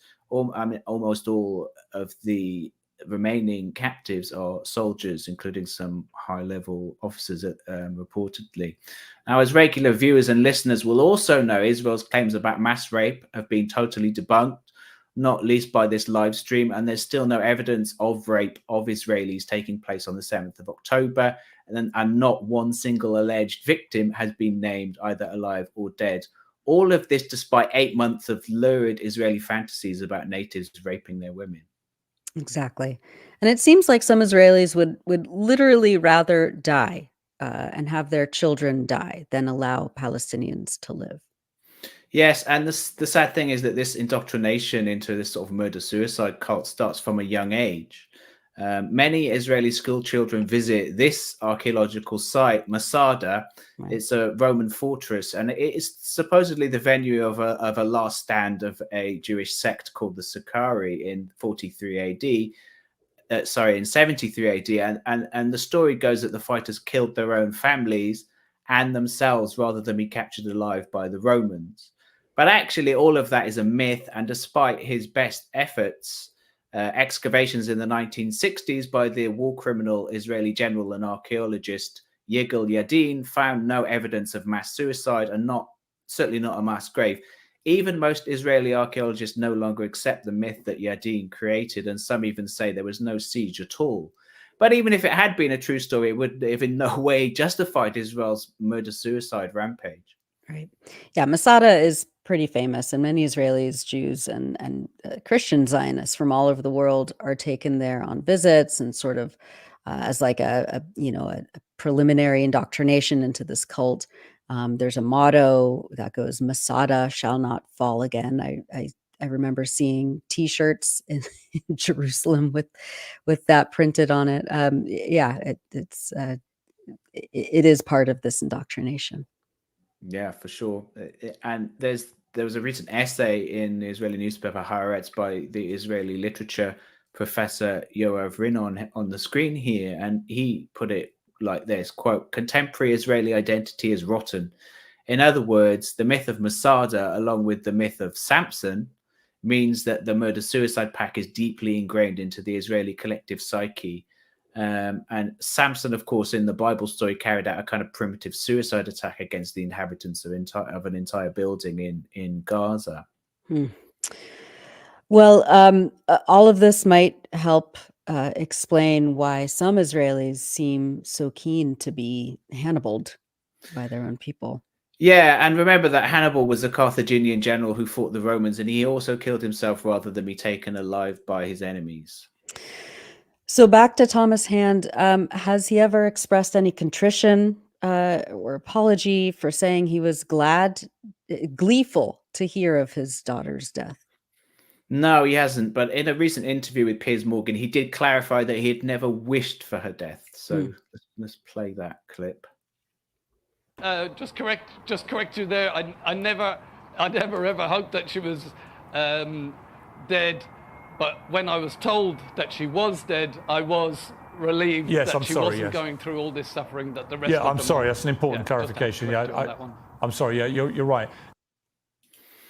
So, yeah, there's that for the record. Finally, there was one quote from the Masada myth that really stuck out to me when I was researching this. And the Roman Jewish historian Josephus described two long speeches alleged speeches by the Sicarii leader Eliezer ben Yair shortly before he killed himself and his family, according to the story. Now, modern historians say that it's practically certain that Josephus invented those speeches, and it seems pretty obvious when you read Josephus with modern eyes. For instance, the speeches are ostensibly verbatim, and how would a Roman historian miles away have any way of recording such a speech? In any case, this particular part of Josephus seems to have influenced some modern-day Israelis, whether directly or otherwise. And this is what the Sicarii leader is supposed to have said: "Let our wives die before they are abused, and our children before they have tasted of slavery." And that sentiment, if you add that sentiment to your common or garden form of 19th century racist settler colonialism, you get Zionism and Israel, a modern-day murder-suicide pact.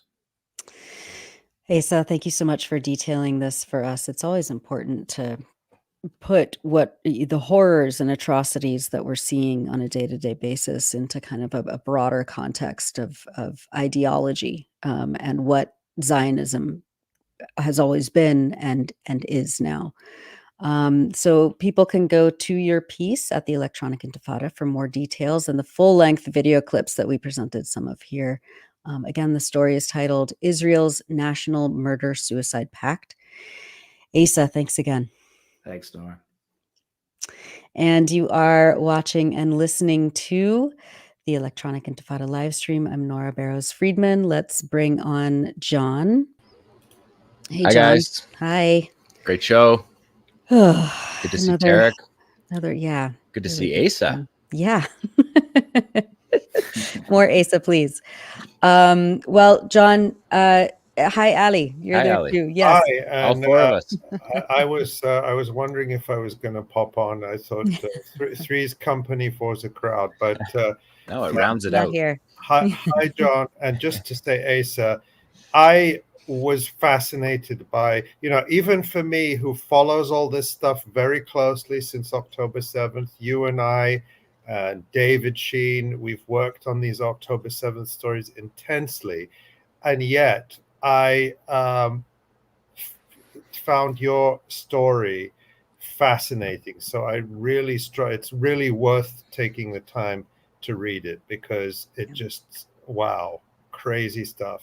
But so important to understand the psychology of this psychopathic genocidal state, which requires let's remember, like, just as resistance requires the deep and wide support of the population in Gaza and in Palestine, genocide also requires the deep and wide support of the population in Israel. And your story really helps us understand some of that psychology.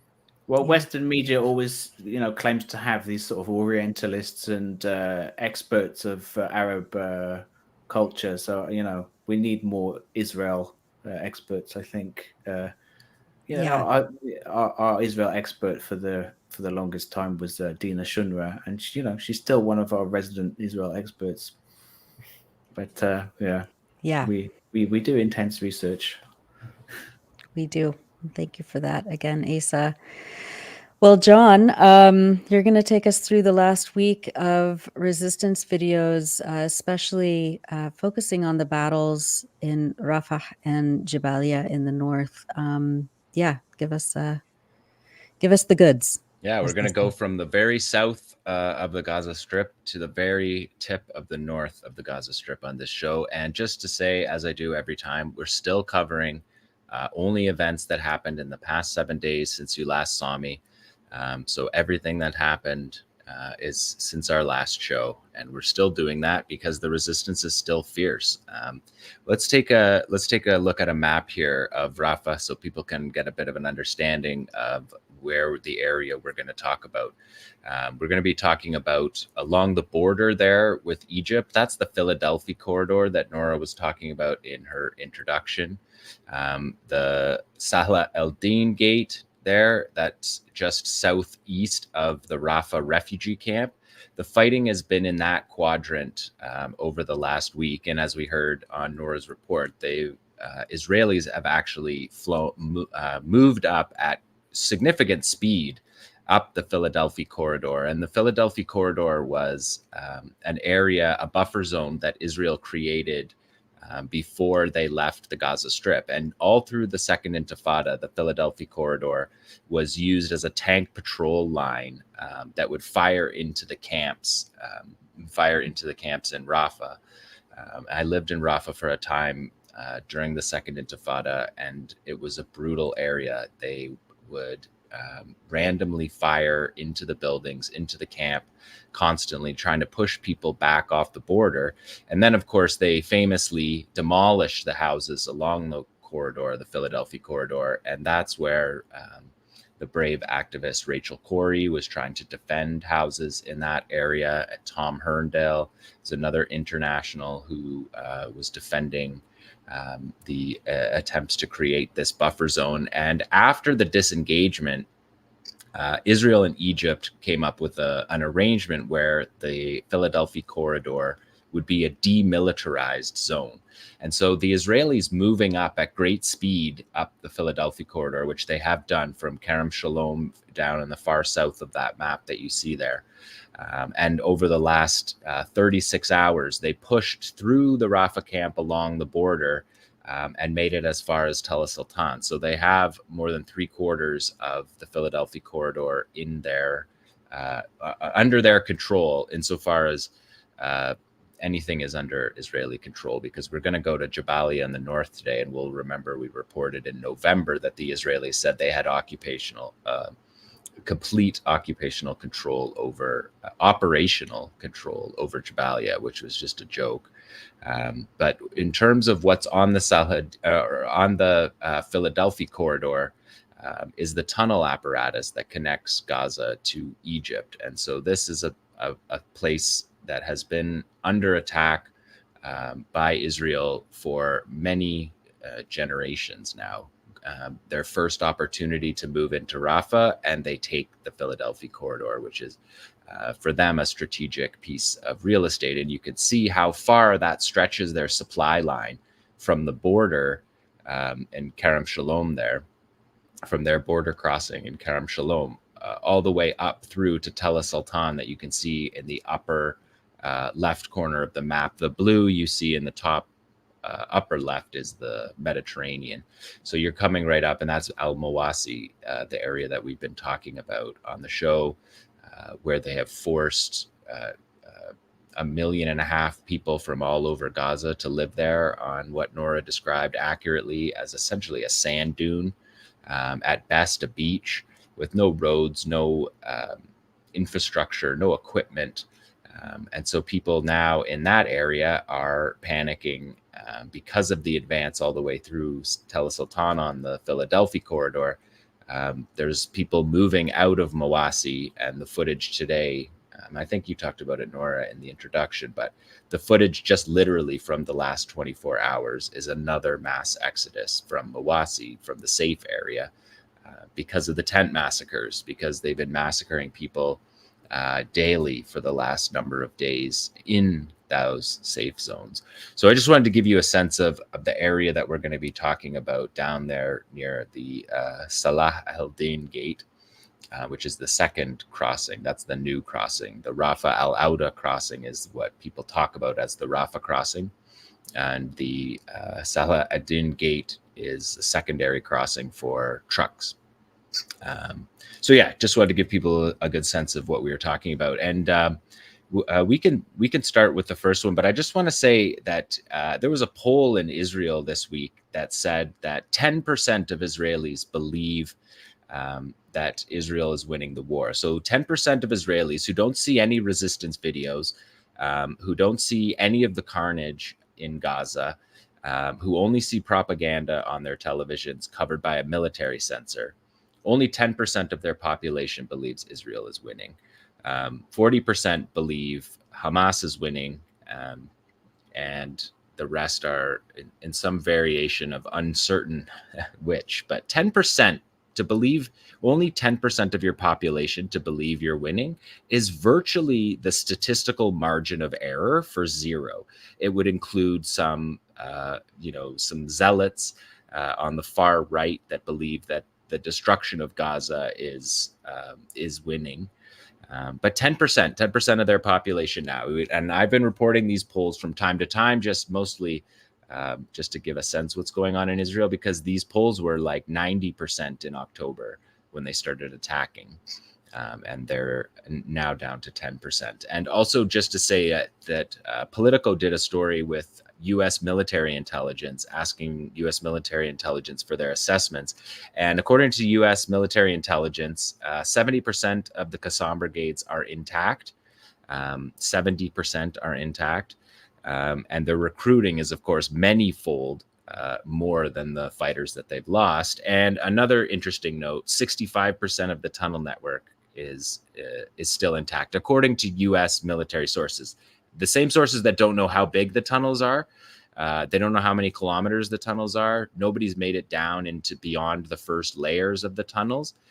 But their indication is that after 8 months of genocide, the most basic military objectives getting your people back, degrading Hamas. I mean, they said they were going to destroy Hamas. They said they were going to destroy Hamas in the future, the idea of Hamas in the future with this military operation. And the reality is, for military objectives, they've reached very little. 70% of the fighting force still intact. That's heavy losses for Qassam. It's a fighting force with 40,000 soldiers.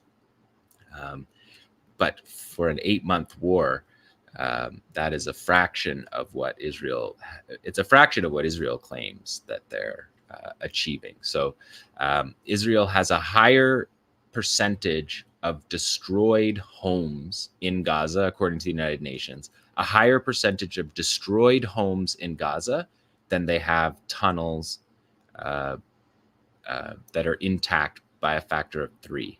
So just to give you a sense, they've taken down very little of the tunnel apparatus. And as we know, the tunnel apparatus is a spider web. So you don't just take down one tunnel, or because you blew up one tunnel entrance, that doesn't mean the tunnel is destroyed. So I'm gonna underline that 65% intact, and we'll come back to that, because I'm sure the number is considerably higher than that. That is intact. So yeah, sorry, I slowed you up there, Tamara, but let's go to number 1 here, because we're going to look in Rafah. This is in the Brazil neighborhood in the southeast corner of Rafah, where I showed you near the Saladin gate. And what you're seeing there is a Merkava with his tank barrel pointed directly at the fighter from, I don't know what that is, 20 feet, 30 feet away, way too close for the active protection system on the tank to engage that round. And also just one of the videos that we've seen where a fighter is in front of the tank when he's carrying out that operation. So if you have a Brave meter, that's high on the Brave meter, as high as we've seen on the Brave meter, to come out from that alleyway and blast that tank. Let's look at it again, because you can see the distance. That's the tank barrel underneath that you see pointing at him. So this fighter is going to step out, staring down the tank barrel. The tank barrel is staring at him, and he gets his shot off. There's no interception of that, and it's hitting the tank barrel of that tank. This second one is an 85 millimeter RPG being fired there at a Namr troop carrier, population 12 inside the troop carrier. This weapon that we're seeing used here is the one that Qassam retrofitted and put a second charge on most of them. So there are some of these that don't have that second charge, apparently. So one more time around here, you can see the tank. It's one house away from the fighter. He's not coming up from behind. He's not coming up from the side. The barrel is pointed directly at him. He steps out of the alley and blasts the tank. And again, the fighter there, you can see the Yasin round flying through the air in that moment. And the fighter returns to their base, something that we see as a principal pillar of the resistance at this time. From a group that used to employ suicide bombings in the Second Intifada to now returning to their base safely as the pillar of their fight, meaning all of these fighters are then more skilled fighters, more able to fight, more able to carry out the war of attrition that Israel is looking like it's setting itself up for. You're fighting a war of attrition 8 months into having these fighters operationally experienced, fighting your fighting force. There again, you can see the Yasin round flying through the air on this one. And you can see the way that the destruction, the active protection system radar can't pick up these rounds when they're being fired through the trees and buildings and ruins like that. And so you can see another hit there that's not a trophy interception. We can go to the next one. The trophy interceptions are what you always hear the Israelis saying, that everything is intercepted by this magical trophy system, like their magical Iron Dome system. We'll get to that in a bit. But the trophy system is not magical. It misses most of these rounds that we're seeing because the fighters are fighting within a 60-meter radius of the target, within 60 meters of the target. As we see here, they're firing from the living room right out to the tank that's a Merkava 4 out in the streets. And we see again another example of the fighters using the destroyed landscape. Look at that. The military vandalism in this is just ridiculous. There's no military purpose to smashing the house like that. The house then gets used as a fighting position, and your radar can't pick it up. Yeah, that's good. So you can see here in this shot, that's a Yasin, and we don't always see the best shots of the Yasin. He's actually got the second charge, the 60. You're seeing the 105 millimeter, which the Yasin is named after, the Yasin 105. You see the bulge in front that he's holding there. That's the 105 millimeter. There's a 64 millimeter charge that's just underneath that cinder block that's broken. But look at the house. Look at the background. Look at the destruction that just allows fighters to move and only targets the civilians whose homes you're destroying. You're not impeding in any way the fighters. In fact, you're assisting the fighters because they're able to take cover in a situation like this. This is just a war against the population of Gaza. And anyone who's been watching our show this up till now, you'll know that, because it's a target. The war is targeting the medical system as well. And Nora's report off the beginning just shows that this is just a war against civilians. They're dropping bombs into tented camps and smashing people's houses like this. But you can see the two fighters here with his Yasin getting into position. And I just wanted to pause there because it was a good example of being able to see the Yasin for people we don't often. I mean, I've shown it to you before. If you've been on this ride with us, these whole genocidal 8 months, we've been showing what it looks like from the outside. And so just to give you some stats, the IDF claimed 3 killed in action in Rafah in a booby-trapped house, an officer and 2 severely wounded soldiers in a tunnel raid, and then an officer of the 𝐓𝐡𝐞 Special Forces Tunnel Unit, combat engineers. They say combat engineers, but they're actually not combat soldiers. They're just engineers.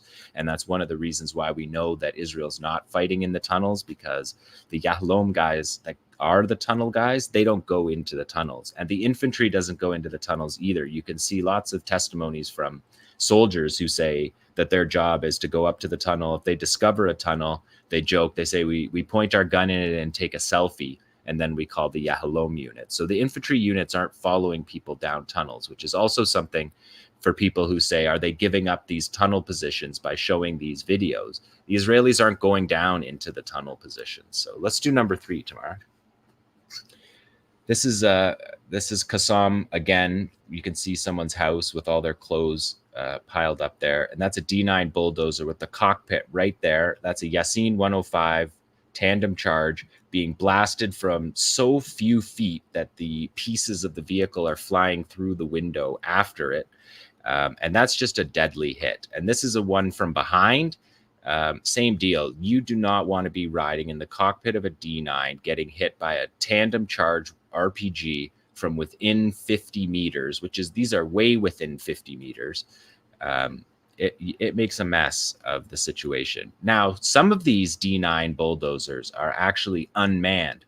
So it's possible that there's nobody in these bulldozers. And for the Israelis, one of the reasons why they made the bulldozers automatic is because of scenes like this, because their soldiers get blasted in them all the time.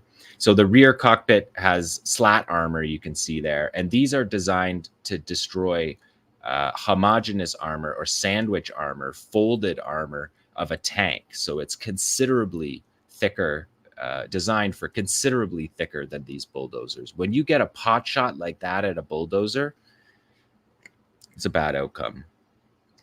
Almost guaranteed for these fighters. And then because of the way the house, we saw the layout of the house when he went through it, he's clearly going to be able to exit that house and return to his base safely.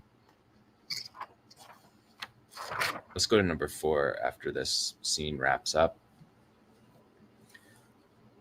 Because watch this, pops open the door, dead straight on the tank barrel of a Merkava 4 tank. Just watch it again. Dead straight on. The tank barrel is pointing right at him. He's 25 meters, 30 meters max away. And then if you see, we can see the pause there. We'll go back and show it again one more time. But look at this. What you see here is that the tank barrel, the Yasin shot lands underneath the tank barrel and explodes the shell in the tank barrel. And we've seen that a couple of times. We saw it during the Battle of Shifa what I showed you guys that happened. It looked like the cannon exploded. Now there's a breach on the door of the Merkava, so the loader loads the shell in, and then there's a breech door that closes. So it's possible that that exploding tank barrel didn't blast into the turret of the tank and cause a fire of the type that I read to you last week on the show. But likely what you're seeing is significant damage. Can we show it again one more time, Tamara? Because watch the way, number 4, watch the way that he comes up to this door and just pops it open. Bang. And again, you're seeing bravery, but you're seeing skill, because he didn't get there and then drive the Yasin into that pile of rubble. If you watch in slow motion, you can see the Yasin round hit underneath the turret, in the turret gap underneath the barrel, which is a weak spot on the tank. And also the barrel wrapping is a weak spot on the tank. So again, we see one of those shots from a helmet GoPro. And then you see the fighter, watch, instantly turn around, not admiring his work, instantly turning around, and there's the cannon going off. That's the cannon barrel exploding on either side. And it looks exactly like the other ones. Like, I don't know, I feel like we should run this one for 15 minutes because it's an unbelievable scene. But we won't.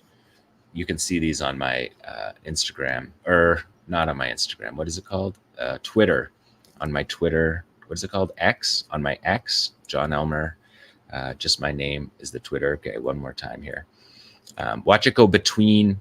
You can see the round. The round pops. That gray smoke is the round going off, and the red smoke is the cannon barrel taking off. And again, it's too close, according to Qassam's engineering specifications, too close for the trophy system to interact. And you can see the trophy if you want to look. It's on the upper left corner of the tank, on our right if you're looking at it. And you can see it doesn't engage. And this is, again, the Israelis and the Americans are saying that this is not the major operation in Rafah, but their tanks are getting blasted and their soldiers are getting killed, multiple a day, and they're carrying out massacres. Okay, this will be the last one, but watch it. Watch the first shot. See the gray smoke is the Yasin hitting, and then the orange smoke. So that, and then the orange smoke is the cannon barrel blowing up, which would, if the breach is not fully closed properly, would blast the flame into the turret of the tank and cause a serious mess that someone will testify to Haaretz to, or you'll see in pictures of burn units in Israeli hospitals where they actually have the gauze to treat those, unlike in Gaza where they've left them, where the blockade has left them without those resources, as Tarek aptly pointed out. Let's do number 5 here tomorrow, because he's going to pop another door open. Hi, he just pops it open. And there's the back of a D9 armored bulldozer from the length of your hallway there. I don't know what that is. 30 feet, way too close for any kind of active protection system, way too strong around. That's a tandem 85. That's what I was saying before. That's the twin charge, the tandem charge of the 85 millimeter that Qassam added. Qassam added that nub at the end so that it could be a tandem charge. The first charge rips through the slat armor that this armored bulldozer has, and the second round follows through and blasts right into the cockpit where the commander and the driver are in there beside each other. So this is southeast Rafah, again, southeast of the Rafah camp. And just the proximity, again, is just unbelievable. And the door popping open, and you can see the backwash from the backblast from the Yasin when he turns around here. You can see how far back it goes. But look at direct hit, cockpit, bad news. You don't want to be in that cockpit when that strike hits. We'll give you one more time. Okay, let's go to number 6 here tomorrow. But again, fighter returns to his base safely. And this is a rocket attack. So I don't think the rockets are a particularly critical way to evaluate the capacity of the resistance. I've said that all along. It's an important part, but the idea that they're not firing rockets doesn't have anything to do with their capacity being destroyed. And just the other day, they sent, according to the Israeli defense minister, Millions of Israelis ran to the shelters, is what he said, when they fired 8 long-range rockets from Tel Aviv for the first time since February. Israel's been saying that they knocked out this capability, but they clearly didn't. This is something that has been happening regularly throughout the war. Of course, in October, when it wasn't a ground war, these rockets were firing.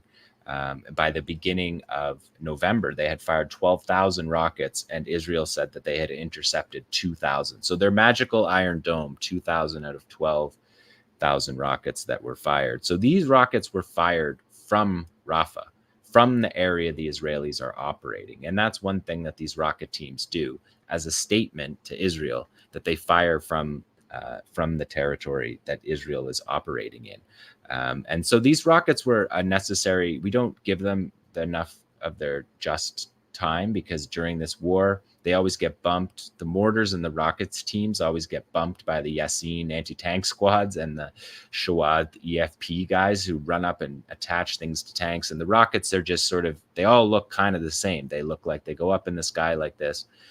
So just visually, I haven't been bringing them to you, but there's been 3 times more rockets fired than were fired in the 2014 war.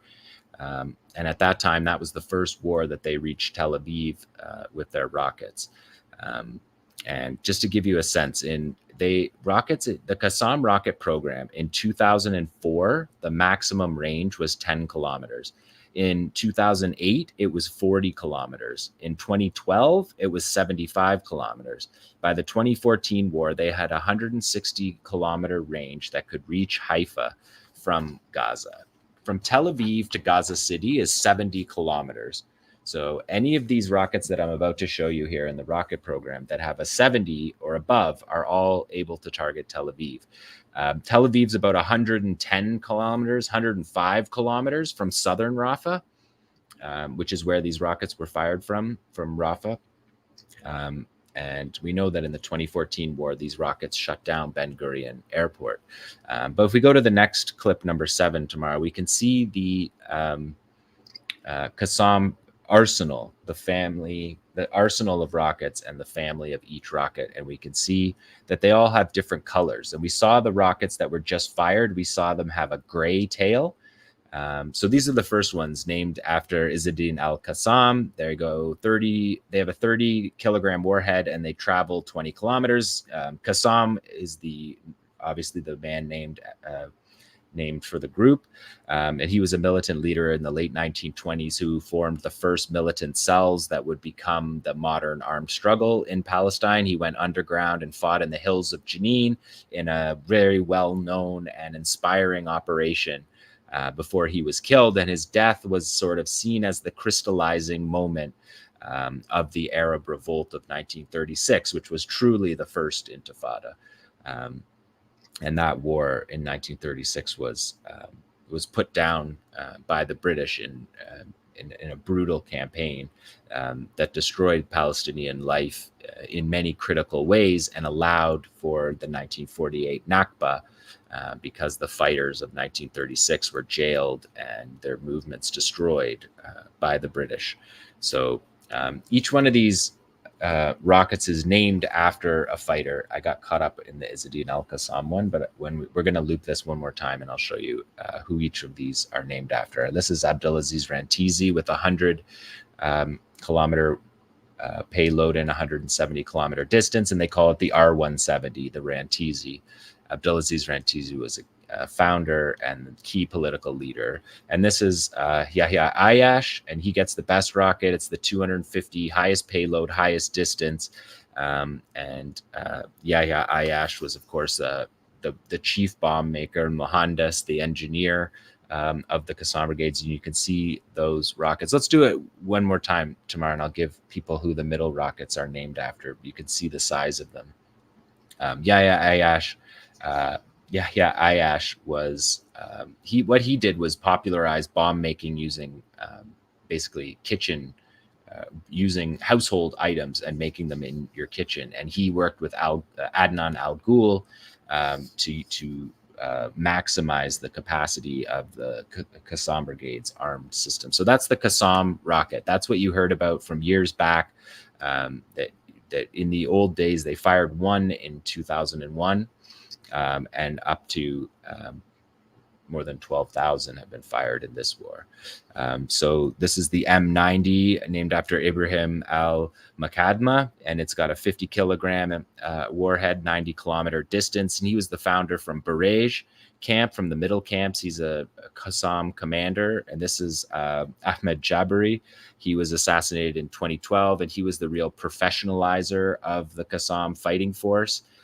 He was assassinated at the beginning of the 2012 war. And this is the rocket they fired. You can see the gray tail. This is named for Riyad al-Attar, who was assassinated in the 2014 ceasefire negotiations, when he was the key player in those ceasefire negotiations. And presumably Egypt gave up his contact, and he was assassinated immediately after. And so I did Rantisi. And so Riyad al-Attar, to fire an A-120, which is what the rockets they fired from Rafah were, it's a signal. It's a signal they're firing on Tel Aviv. It's a signal they're firing the rocket named after the brigade commander from Rafah. And Riyad al-Attar is famous for handing over Gilad Shalit in the Shalit handover, along with Ahmed Jabari. And in that exchange, Yahya Sinwar came back to Gaza, and well, the rest is history after that.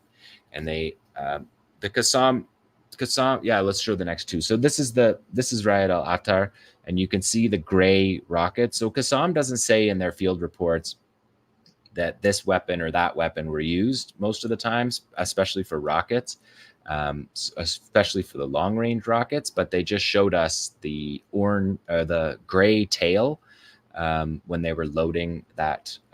When they were loading one of the 8 rockets into the long-range rocket launcher. And if we look at the next one, Tamara, I just gave you a freeze frame here that just shows you the scale of the missiles. So the Ayash on the end standing beside a person, so you can see the height of the rockets and the family of rockets. These are Gaza-built weapons. These are all built in the Gaza Strip. These are not imported rockets. They are built by the engineers of the Qassam brigades that began in the early 2000s to create a ballistic response to being besieged in your territory, with the keys, like the doors locked and the keys thrown away, with a risk-averse army. You're fighting the Israelis, who are scared to go in and fight on the ground. They're scared to get out of their tanks, which is something that we always see and have seen all throughout this war. And so to build this rocket program is a significant part of the resistance program. But it's not, I will say, to go back to the beginning, it is not a distinction. If you don't see long-range rockets for a couple of months, it doesn't mean that the capacity, the fighting capacity of the Qassam brigades has been degraded in any way. But Qassam throws these out every couple of months to remind us of that, and to make Israelis stop their cars on their highways and run and dive into the ditch and hide in the ditch, or run all through the town for their, in Tel Aviv looking for bomb shelters. Because you have a bit of time, if you're in Tel Aviv, to find a bomb shelter. Whereas in the Gaza envelope, as we know from October 7th, people's rooms, their safe rooms, are right in their house. They're often their bedrooms. Because they don't have time to deal with the rockets on the far left there, those smaller rockets. They end up in the envelope in like 15 to 30 seconds, sometimes even less. So that's why on October 7th, the world learned about the safe rooms that Israelis have, and how most of them are in their bedrooms, because it's the fastest way to handle that situation. So that's the report from Rafah. I want to just do a little quick point here on the middle section, the Netzarim corridor, something that we've been covering since it was obvious the Israelis were reinstituting its corridor, which was a very central part of the Second Intifada, and the way in which Israel controlled this territory was through this Netzarim corridor. Netzarim corridor is where the Second Intifada began, really. I mean, it began at the Al-Aqsa Mosque, but the next day there was a demonstration at Netzarim corridor, a point of contact with the Israelis, where a father and a son were shot on international camera. Mohammed Al-Dura is the boy's name. and he became sort of a symbol of the Second Intifada.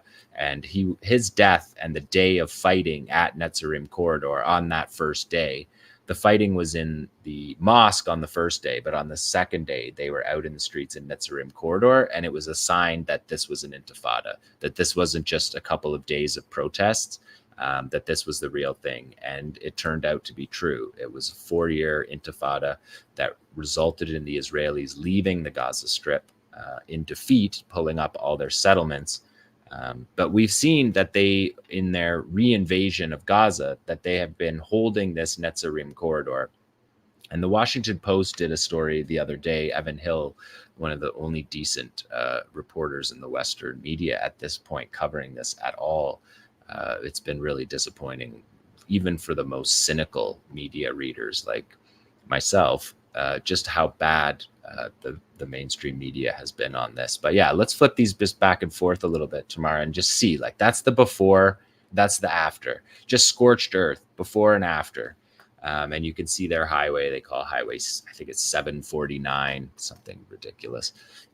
But yeah, this is the plan starting to come into focus of what the Israelis are doing.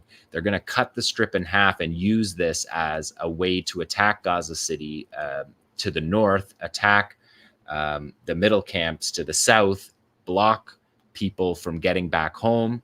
And if we go to the next one, you can see that, well, you can see in these pictures that they're clearing not just the road, but they're clearing 500 meters on either side of the road because they need to protect themselves from sniper fire and from RPG fire, which we'll see later on in this segment doesn't work. So yeah, let's take a look at this. So the Washington Post put this together, and you can see Al-Aqsa University. That was the university that that was blown up on TikTok videos, and they blew the entire place up. And that university they used as a base. That was their first base. They used that university as a base, and then they left and blew it up and said it was a Hamas base, even though their forces had used it for like 6 weeks before that. Yeah, and if you just roll down, you can see they're creating sand berms on either side to protect their vehicles. You can see the Turkish Palestinian Friendship Hospital. That's the cancer hospital that they were talking about. They destroyed, you can see on the left, they destroyed half the hospital already, and then they made a base out of the other half of the hospital. So that's a military base. And you can see destroyed buildings. You can see Al-Azhar University just completely wiped out, as if you took an eraser to it. Critical university in Gaza. All the universities in Gaza are critical. They're all full. They're a wildly disproportionately educated population, the Palestinians are. And destroying their schools is something the Zionists know. They know it doesn't work, but they do it almost out of spite for the fact that the Palestinians maintain this level of education, world-class level of education, despite the brutality that Israel imposes on them. So if you just go a little bit so we can see the Saladin outpost there. So these outposts, they're putting bases there. Those are military vehicles in there, and they're looking to put multiple. According to their plan, there's going to be 3 bases along this route between the sea and Israel. And so they're setting up these bases. And you can see just this is. I just wanted to bring you this because the Washington Post is, like 6 full months behind when we reported this story. But they've got some good maps here, and Evan Hill's story was good on this, so we'll bring it to you. The Washington Post has been as bad as any of the Western media in covering this story.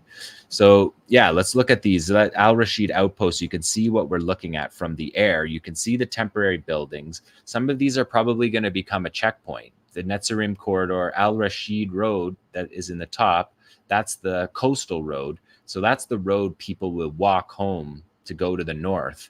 And you can see them, they're going to come into what turns out these long halls are for holding areas, and they're going to make an international checkpoint. As any Palestinian is aware of how they've done that all over, they're now going to do it in Netzarim if they're able to, if the resistance I assume the resistance will target these sites concentrated, and they have done so.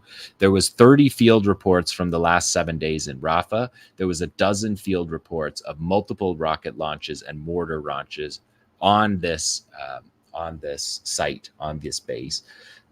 So if we flip to the next one, you can see what it looks like from the ground. It gives you a sense of what they're building, the actual architecture and infrastructure they're building. They do those massive protective berms so that they can't get hit by Yassins, which we've seen them do on this show for months and months consecutively. You can see the corridor, the entry of the vehicles, the temporary buildings. You can see masks for operations, for signals intelligence. And so we're starting to see some of this. This is the way that Israel plans to stay in Gaza. This is their plan to cut strips into Gaza and to stay and fight for the next year or so is what they're talking about. And these outposts will surely become a source of resistance that we'll have to follow, because anywhere the Israelis are, there's resistance, and we know that. So let's just quickly, I want to do, Nora mentioned the pier really quickly, and her and I debated who would put the pier falling to pieces in their section, and I won. So I get to show you the pier falling apart, and their ships up on the shore. This is on the beach in Israel. These are the American soldiers. They got the first windy day in Gaza, and the whole thing came apart. It's like a Lego. I explained it as a Lego to show you how they would build it. And when I reported this 3 months ago, told you that it was like Legos. And so I said it was not a permanent pier, that the pier was not properly anchored to the shore. The pier is anchored to the ground into sand, and the surf and the storm pulled up the anchors and everything floated away.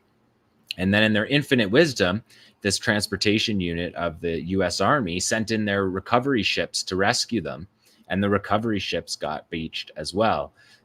There you go. There's 2 of them that came to help. So one guy's stern to the beach, which is never a good sign. And the other guy's, yeah. So that guy's beached, but at least he looks like he has a prospect for getting out of there. Those other guys are in rough shape. And the Pentagon gave a press statement today. I have it. I wrote it up. I feel ridiculous reading press statements. It's just such a joke, especially the way the Pentagon and Kirby and those press conferences are just so brutal. But they say, due to high sea states and a North African weather system earlier today, blah blah blah, $320 million puppet show to distract from actually getting aid into Gaza that needs it, is dismantled and destroyed, and is all up now in Israel, and it needs to be reassembled and brought back to the beach. And the next time they have a storm, they'll do the same thing. This is not a once in a generation storm you're looking at. So it's pretty idiotic, this whole thing. It's grotesque, because all the United States had to do was put pressure on the Israelis to open the border. There's 7 border crossings. They could open them and staff them and get the 3,000 trucks that are stuck all over trying to get in. They could send, instead of having a pier, they could send the stuff to Ashdod and truck it into the border and get it up to 700, 800, 1,000 trucks a day. Which is what is needed to hold back the famine that is gripping Gaza. The medical system supplies that people need to carry out these basic surgeries that Tarek talked about. All of that stuff comes from the border. And this pier project is just an idiotic Biden plan. So that was a minor little addendum to the resistance report this week.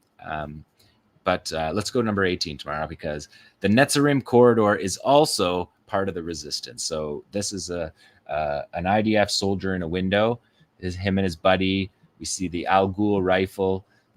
His buddy. They're going to hang a curtain here.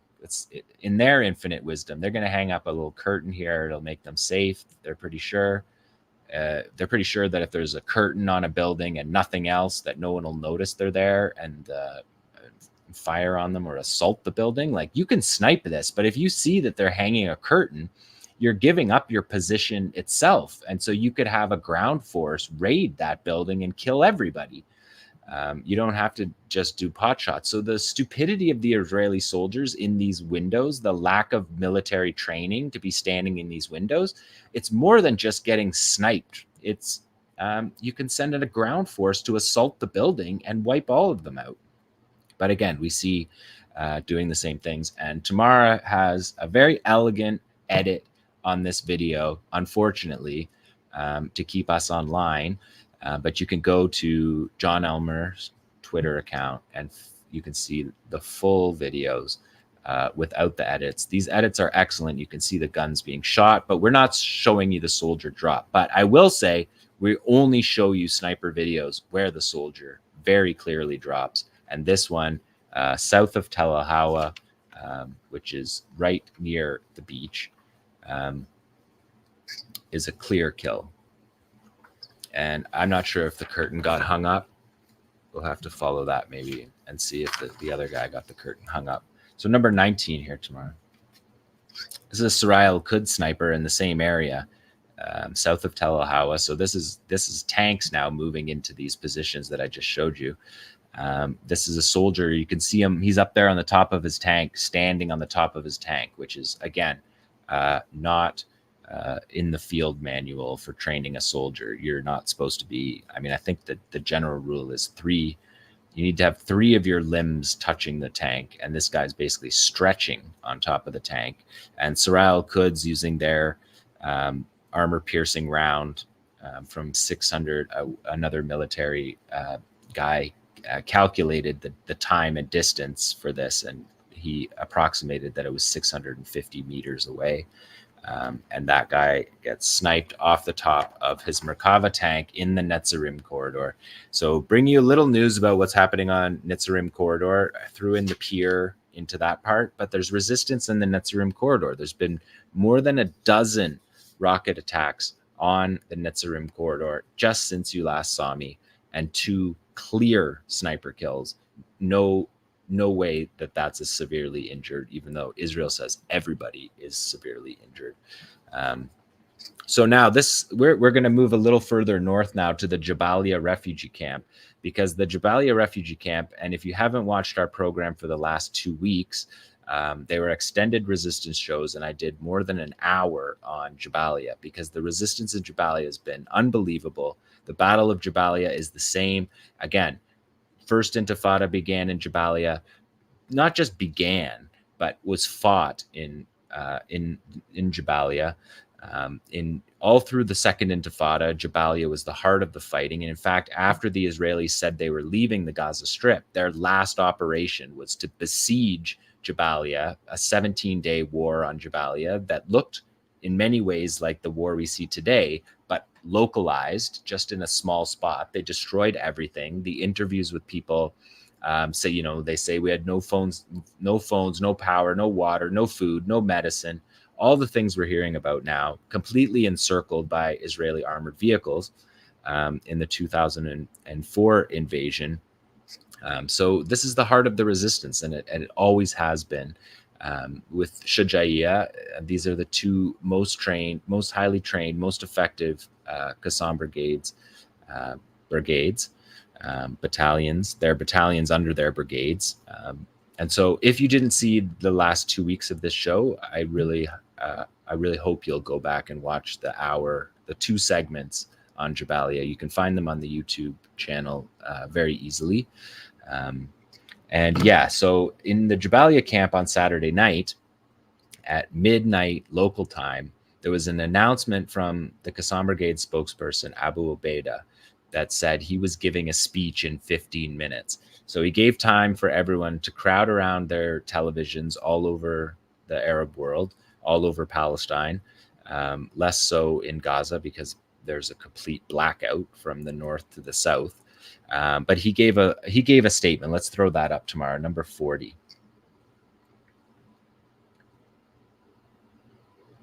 A complex operation carried out by our fighters this Saturday afternoon in the north of the Gaza Strip. It was in Jabaliya camp, where fighters lured a Zionist force into one of the tunnels in the Jabaliya refugee camp. and ambushed them inside the tunnel and at its entrance. So they were able, by the grace and strength of God, to engage with the IDF members from this force from point blank range. The fighters then attacked the reinforcement force that rushed to the scene with explosive devices and directly hit them as well. The fighters withdrew after blowing up the tunnel used in this operation, and all had inflicted casualties on all members of this Israeli force. Between killed, wounded, and captured, and seized its military equipment. Captured. So what we're hearing Abu Ubaidah say, for every day the enemy spends in its aggression on our people and our families, they will have to pay a high price. But what we're hearing is Abu Ubaidah telling the world, and the latest of our 3 operations, sorry, is that looping? A complex operation carried out by our fighters this Saturday afternoon, where they lured them into a force. So he came out on Saturday night at 12:30 and gave this speech. It was an audio message, but people were all crowded around the TVs waiting to listen to it. And all of a sudden, there was just an enormous cheer broke out because this is the first time since October 7th that a soldier has been captured. Israel has fought this whole war to avoid their soldiers being captured. That's why they don't come out of their tanks until the very last moment.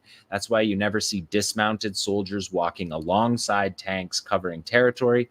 The tanks drive them to the front door of a house they believe is safe, and they move into that house. That's the closest you'll see. You'll never see what you saw with the Americans in Iraq, where you have infantry escorting the tanks and looking down the streets, looking for snipers.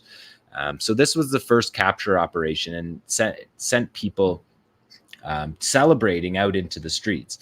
And if people think that the massacre in Rafah the next day is totally divorced from this military success, I think you're missing a key point of the way Israel operates. If you look at their history, you can see it all through. In the 2014 war in Jabaliya, the Israelis moved into the eastern edge of Gaza City and got smoked. They withdrew immediately. They thought they had 7 captured soldiers in that operation, and they attacked like that in Jabaliya and carried out a massacre of the type that, until this war, was the worst massacre that they had carried out in the last 2 decades against Palestinians. Of course, massacres from 1948.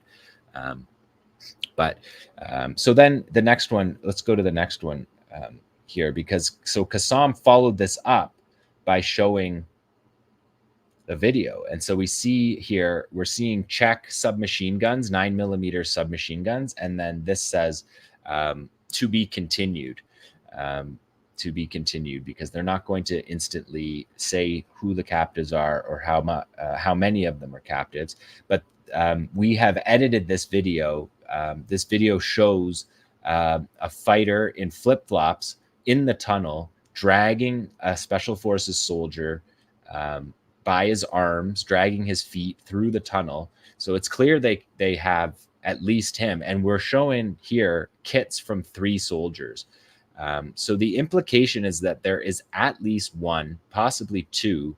And if this guy wasn't dead, there could be as many as 3 that were captured. The IDF immediately came out, even though it was 12:30 on a Saturday night. They came out and said it's not true that it happened. But it's an interesting story because, and I don't want to get too speculative here, but the Thursday of last week, 2 days before this operation, the Israelis said that they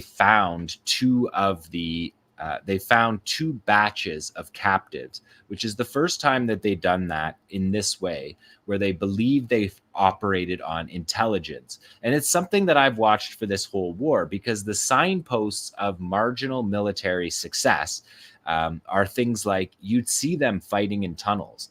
You'd see weapons captured, not just 1 or 2 weapons. You'd see a whole bunch of Yassins if you were overrunning their bases, Qassam bases. And crucially, you would be getting intelligence from the fight. You'd be getting field intelligence from overrunning the bases. You'd be getting field intelligence from the fighters that you're capturing that they're not. They're capturing innocent civilians who don't know anything and don't give them. And that's why 8 months into this war, Israel can't find its captives. So this week, on Thursday, the IDF says that the 4 that were located were in a tunnel in Jabaliya camp in the same area where the bodies of another 4 were recovered a week earlier. The IDF says that troops of the 75th Armored Battalion killed a terror operative who was apparently a lookout over the area where the bodies were held. So already dead bodies. They killed 1 guard.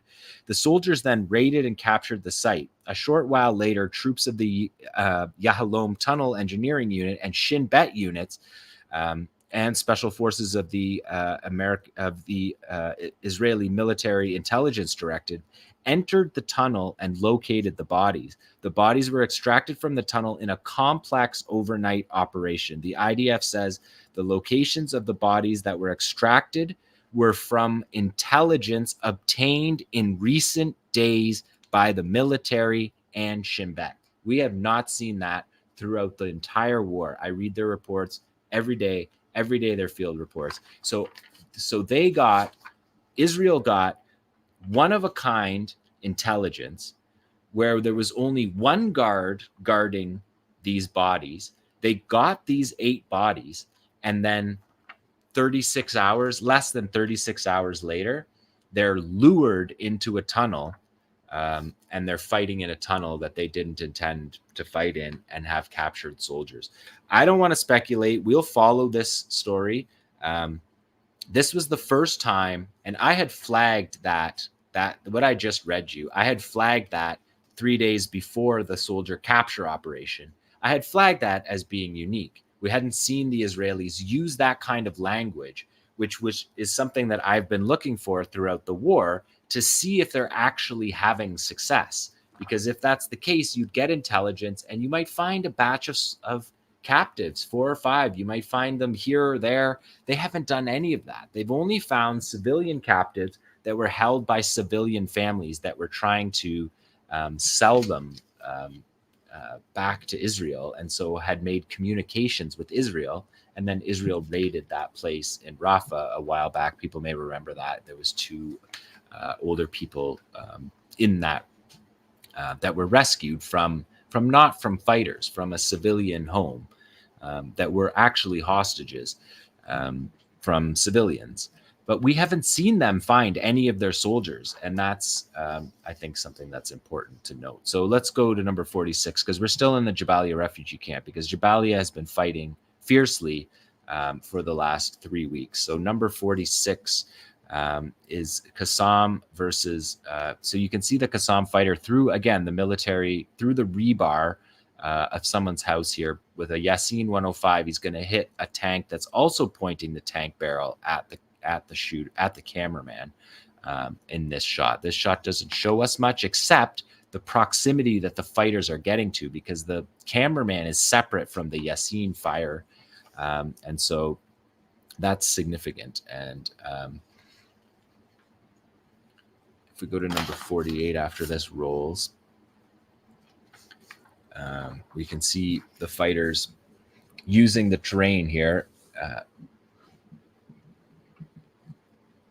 moving through these destroyed buildings that he's got an RPG-7 here. It's not a Yasin, and he's got an 85 millimeter warhead, which is not a tandem charge. And he comes out this window and he looks and he sees a Namr troop carrier with a Merkava tank behind it. He fires from an elevated firing position down onto the tank. And the single charge warhead, 85 millimeter, is not as good as the Yasin 105. It doesn't have the tandem charge, but firing down on top of the top armor of the armored personnel carrier is what Qassam is trained.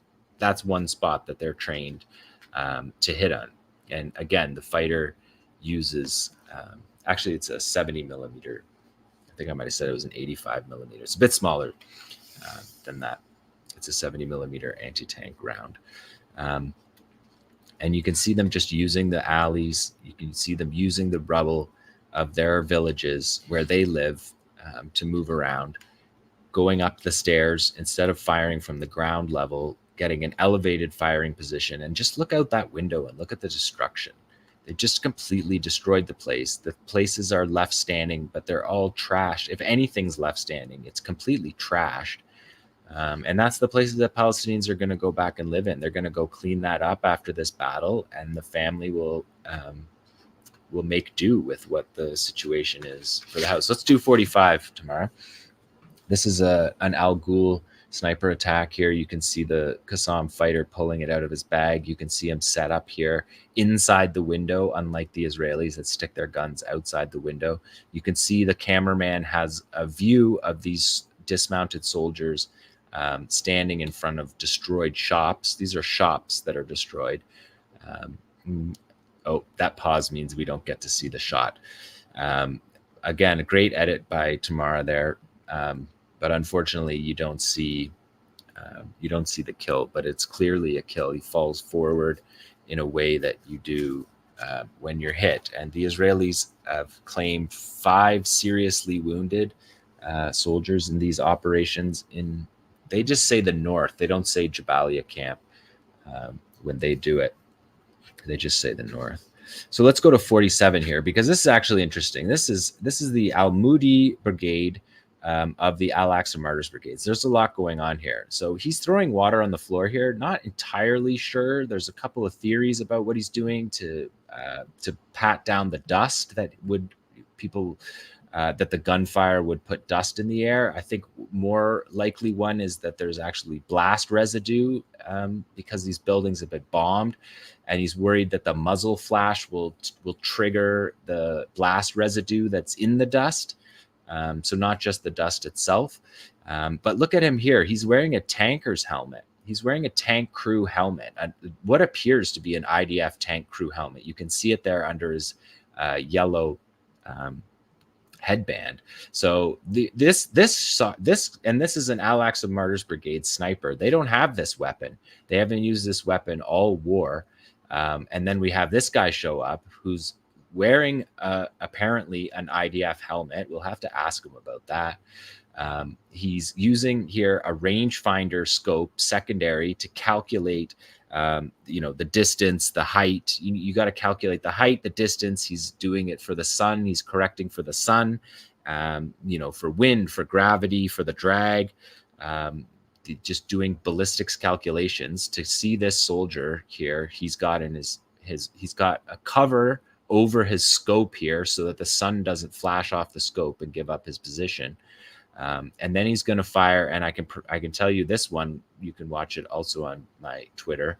That one is straight through the shoulder blades of that soldier with a weapon that you don't survive that shot with. And so really interesting. Let's do it one more time tomorrow, because there's so many elements of this one. So look at his helmet. He's wearing a tanker helmet. First time we've seen that. Is it presumably a captured tanker helmet? He's using his rangefinder separately here and making his calculations. Qassam doesn't show us this part of the fight. Saraya Al-Quds has shown us it. And likely it's a Saraya Al-Quds weapon that he's using. It could be an Al-Ghul, but it looked like a Sayed 50 cal. It's not easy to tell them apart all the time without being able to see the markings on the side. They're virtually identical weapons. One has a bit bigger of a barrel, and one can chamber 14.5 millimeter instead of the 12.7. So a lot going on in that video that we're going to have to ask him about. But that's the first Al-Aqsa Martyrs Brigade's video that we have seen from their fighters. And there's just a couple more here, sniper attacks. Let's go to Beit Hanun. This is further in the north. This is where the Israelis said that they took full operational control in the first week of November and have been fighting there ever since. Number 50. This is a sniper operation that you guys may have seen on Twitter. You should see it on Twitter if you haven't. So these guys are standing around. This was released one day before the next video. So they released this as its own video. You can see the 2 triangles. Those 2 triangles got shot by a single round by Qassam that went through both the soldiers and exited out the other side clearly. And then some of the soldiers run away.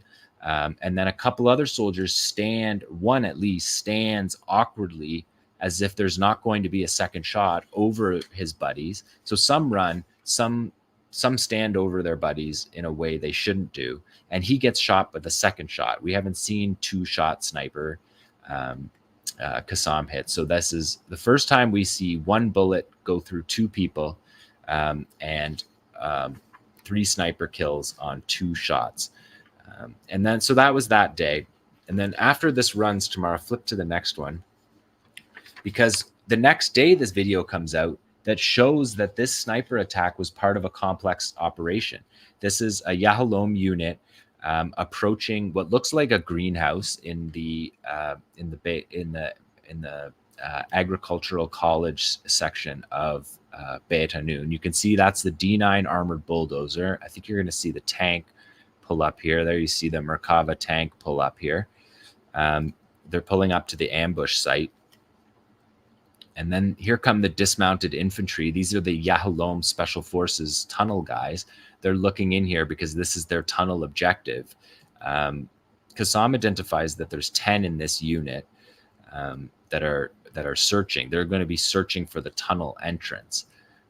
But they don't actually get inside enough to get to the tunnel entrance before 𝐶𝐿 detonates a Radia anti-personnel IED on the troops, blowing up the troops. They then, I think they detonate here. Yeah, they detonate there against the unit. And then they also, like they did in the Khan Yunis ambush, they tracked the route that the reinforcements would come from, and they hit the reinforcements. That's what you're seeing there. They hit the reinforcements with Shawad 3 EFP. That's an explosively foreign penetrator, the most devastating weapon in the 𝐶𝐿 arsenal.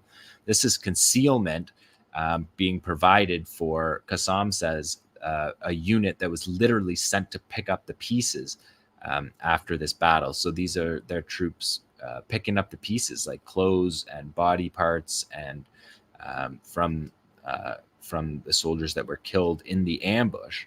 And then, so this is the same video. And then these guys are going to get in their vehicles and go. And then they're going to leave the Netza Yehuda brigade battalion. I think they're just a battalion to guard the site. And that's when they killed the soldiers from the previous video. So 𝐶𝐿 released the video of the snipers on their own. And then the next day said, actually, this was part of a devastating, complex ambush that managed to take out the 3 sniped soldiers, and 2 more soldiers died from the 𝐓𝐻𝐿 unit, and 4 others were severely wounded. So we're seeing just complex operation in Beit Hanun, an area that the Israelis said they had full control over, carrying out operations that have 5 components to the operation that you're seeing, luring them, convincingly luring them, which is difficult to do, making them stick around here for long enough that you can detonate the device against them, and then carrying out a 6-hour firefight, which 𝐶𝐿 said they did, before killing the 3 soldiers. So the 3 soldiers were part of this complex resistance operation in Beit Hanun. That is the last one we're going to show you, and it's remarkable because Beit Hanun has been punished, destroyed, basically nothing left of Beit Hanun.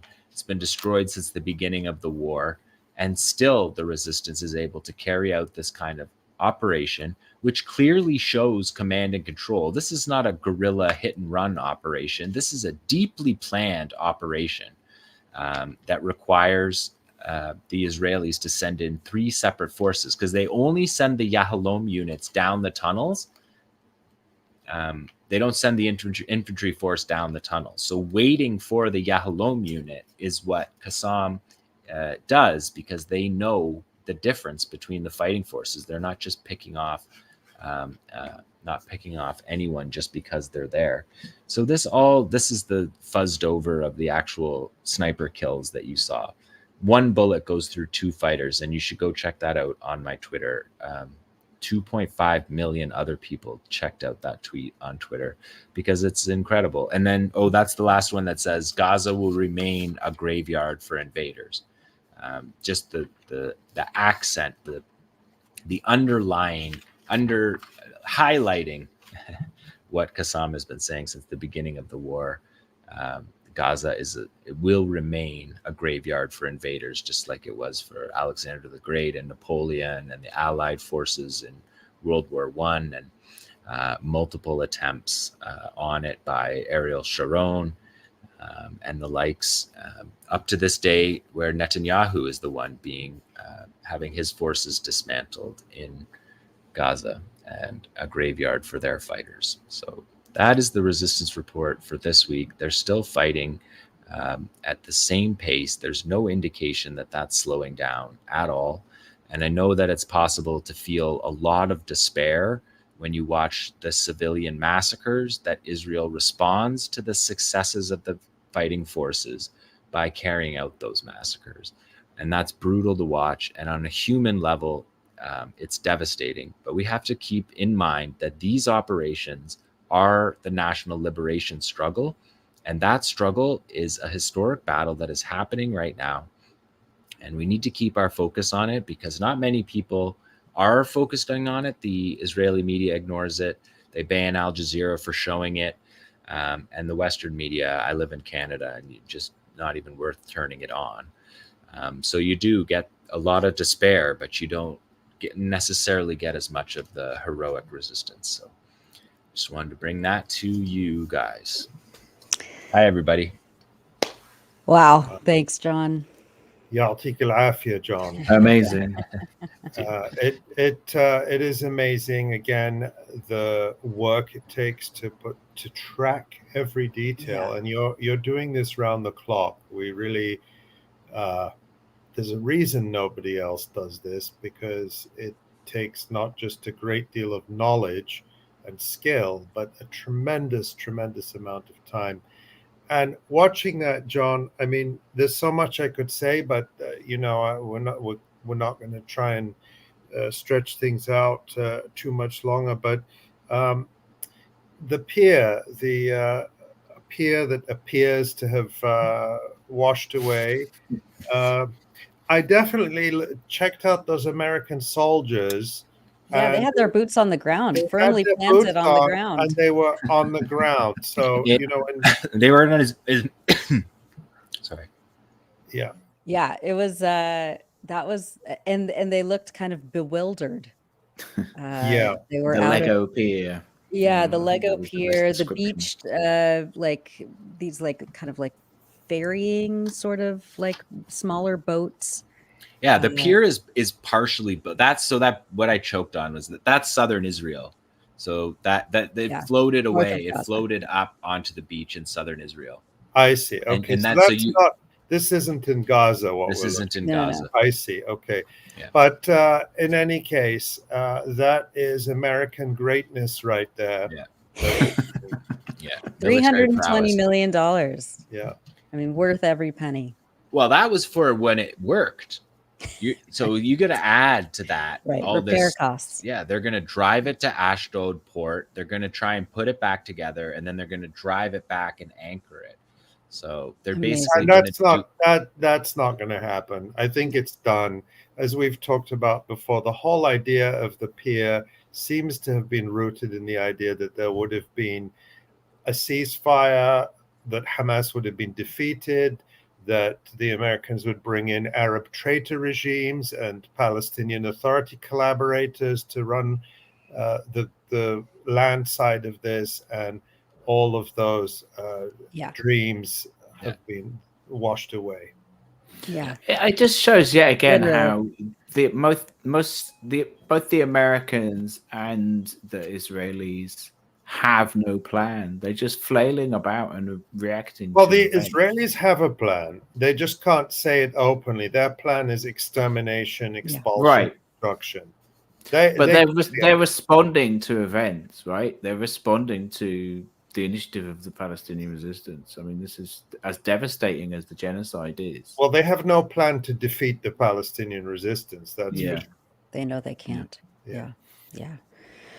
Well, thanks again, Jon. There's so much there's so much there, and yeah, once again, I encourage our viewers and listeners to go to your Twitter feed. And that's JONELMER, not JOHN. It's JONELMER. So Jon Elmer, like Elmer's glue, but Elmer Fudd. glue, I don't know. Elmer That Fudd. might. Sorry. Or Elmer Fudd. Or Elmer Fudd. That might mean more to our North American viewers. I don't know if they have Elmer's glue in the UK. Yeah. Elmer's glue, no, but Yeah, we but- definitely had Looney Tunes. You have Looney Tunes, Yeah. Yeah. But you know, that's just so people can find these The longer uncensored version. the uncensored. Fuzzy. Yeah. And I put commentary to them. Yeah. Or Exactly. descriptions. That's what I wanted to say, is that Jon also brings a lot more analysis on his Twitter feed that you know, is worth reading too. Yeah, well, we have some topics to discuss. Did we want to start with something that you've been tracking, Ali?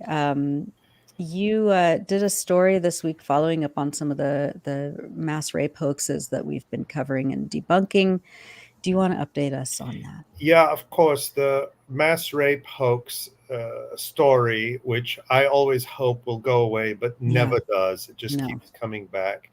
But yes, the German foreign minister, Annalena Baerbock, was speaking on Sunday at a German government event in Berlin, celebrating the 75th anniversary of the Constitution of the Federal Republic, celebrating peace and freedom and human rights, while you know, the German police have been brutally beating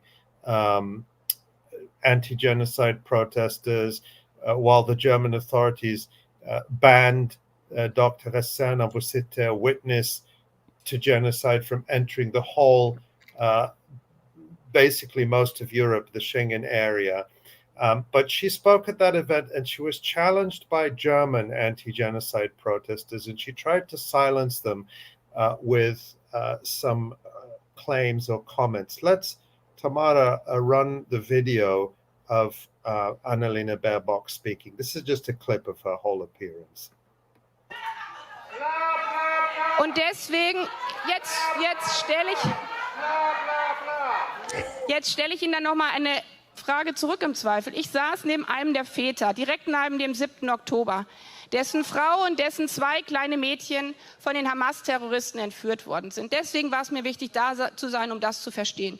Dann wurde mir parallel der Film gezeigt, dessen, was nicht ich oder die israelische Regierung aufgenommen hat, sondern Hamas-Kämpfer mit ihren, wie heißen die, GoPro-Kameras an ihren Helmen. Und wissen Sie, was ich da gesehen habe? Das war das Schlimmste, was man sich vorstellen kann. Ich habe es mir angeschaut, weil ich wissen wollte, was dort passiert ist. Und zu erleben, wie eine Frau vor laufender Kamera vergewaltigt wird. Wollen Sie immer noch bei vergewaltigten Frauen dazwischen schreien? Vor laufender Kamera vergewaltigt wird. Also,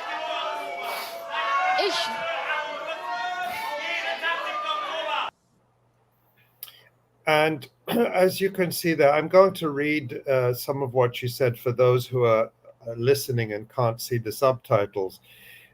So she's talking about, she says, I was sitting next to one of the fathers directly after October 7th, whose wife and 2 little girls were kidnapped by Hamas terrorists.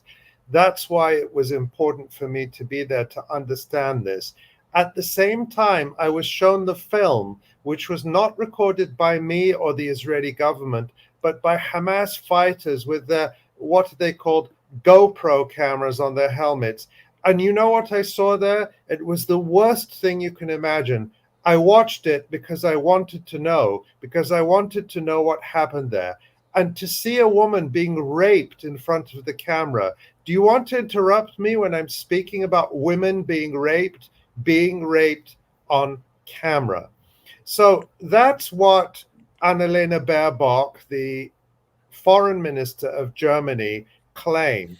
And that's a pretty clear statement. She claims she was shown a film during one of her 7 visits to Israel since October 7th. She didn't say when, but she said it was directly after October 7th. She claims she saw a film of a rape taking place, that this film was filmed by a Hamas fighter using a helmet cam, the kind of cameras, the films that John just showed us, where they're filming themselves firing Yasin 105s at tanks from point blank range.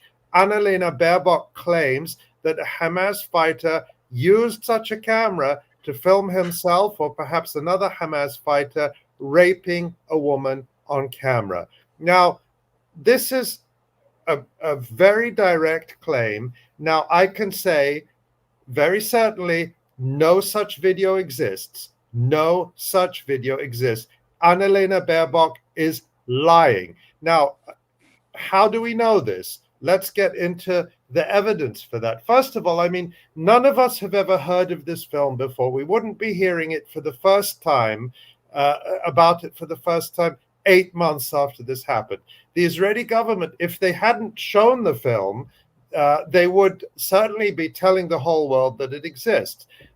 But what other evidence do we have that Annalena Baerbock is lying? Tamara, let's show item number 2, which is the article. This is an article that was published in Haaretz, the Israeli newspaper, on April 18th, which is an article that is actually trying to prove that the rapes took place. Again, as we've covered many times, there's no evidence for any rapes on October 7th, not even one.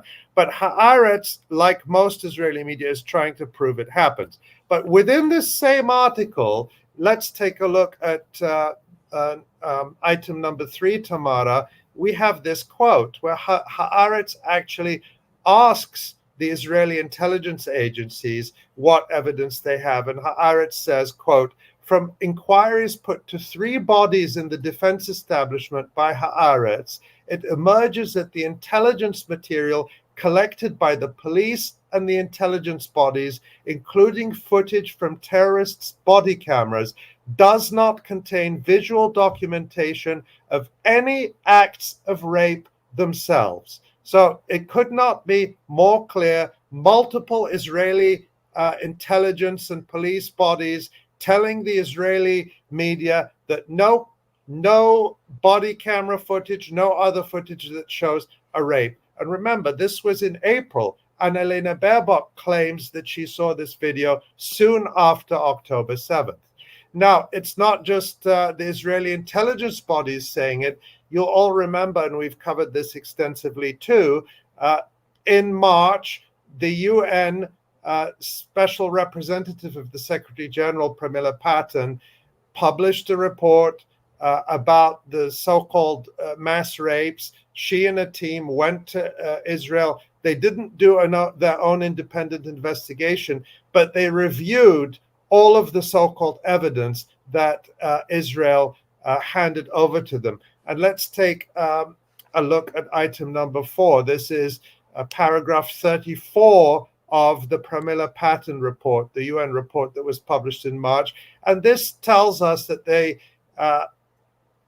had a forensic pathologist and a digital analyst on their team, the UN team, that reviewed over 5,000 photos and 50 hours and several audio files of footage of the attacks. So dozens of hours of video provided by various state agencies, meaning Israeli state agencies, and through an independent online review of various open sources to identify potential instances and indications of conflict-related sexual violence.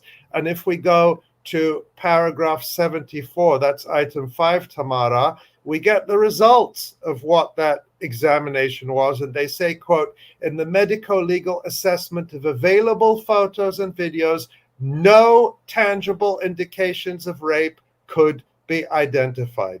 That's what the UN team is saying after reviewing all the dozens of hours of footage handed over them to them by various Israeli state agencies.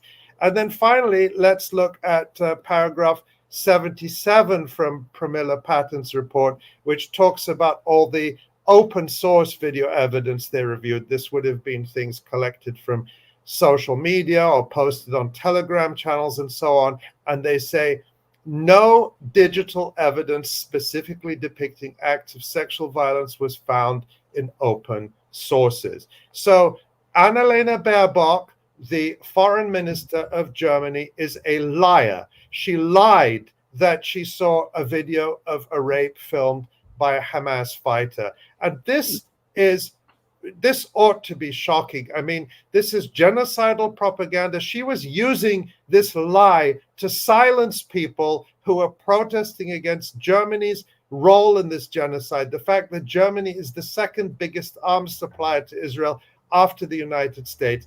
And this is a government, this so-called Federal Republic of Germany, that claims to be built upon the ashes of the Holocaust and learning the lessons of history. And one of the features of the Hitler administration, one of the predecessors to the current German governments, the Hitler administration used atrocity propaganda exactly like this to incite the German population against Jews. I learned the word for that atrocity propaganda, the German word Gräuel propaganda. The Hitler administration was notorious for Gräuel propaganda, and it was a key factor. This is why the Nazis focused so much on atrocity propaganda, because it was so effective at mobilizing the population against the Jews so that they could eventually commit the Holocaust, or at the very least in gaining their silence and acquiescence, which was exactly what Frau Baerbock was trying to do with this atrocious Gräuel propaganda, this atrocity propaganda lie.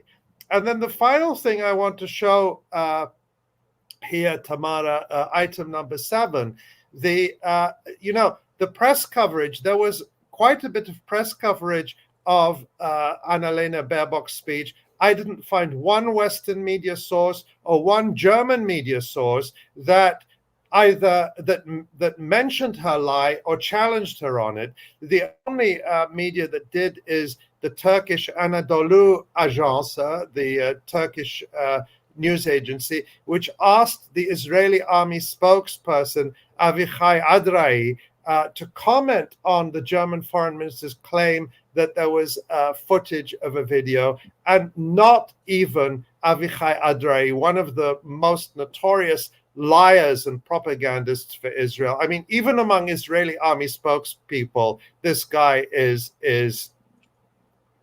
stands out as despicable.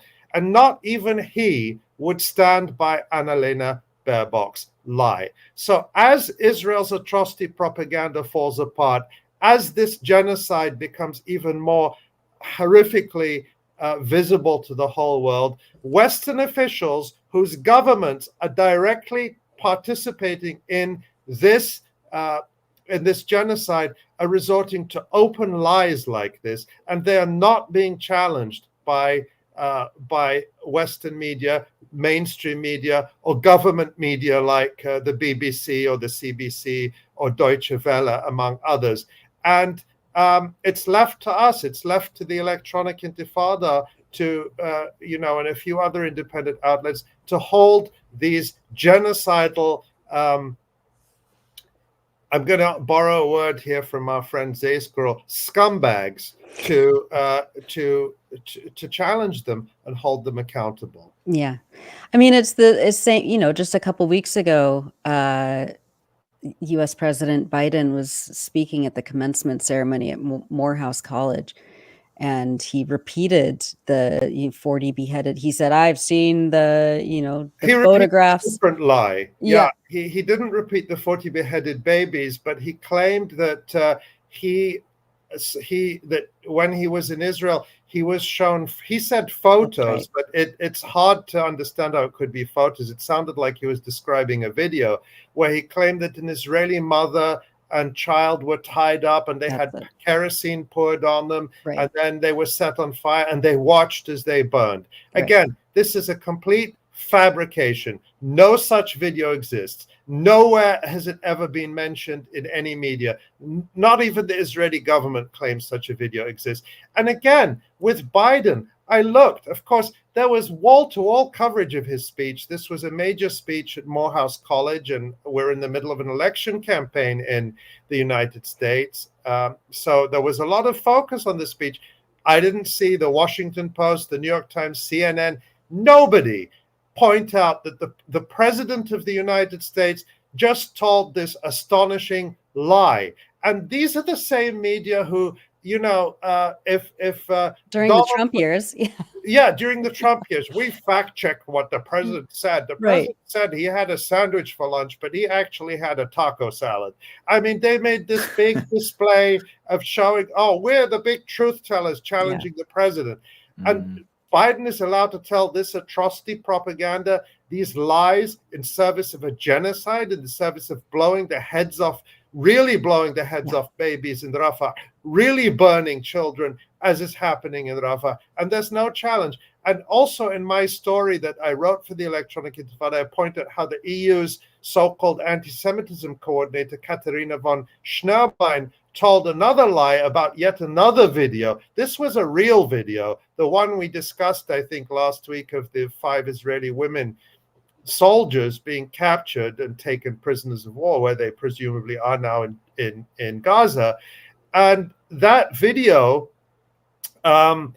does not show them being raped, does not show them being sexually assaulted. The Israeli government released it with fake subtitles that were immediately debunked, just outright fabricating what the Palestinian fighters said and falsely trying to claim that they were sexualizing these women or viewed them as sex slaves. Absolute lies. But nobody claimed, not even the Israeli government claimed that the video showed the women being raped or that the women were actually raped.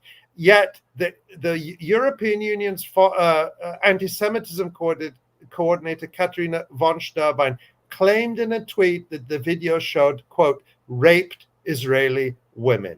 This is the level now of Western atrocity propaganda that is being used to sustain this slaughter. And it's important to note that under the Genocide Convention, incitement to genocide is a crime. Incitement to genocide is the crime of genocide. And all these Western officials need to be investigated criminally for their role in this genocide.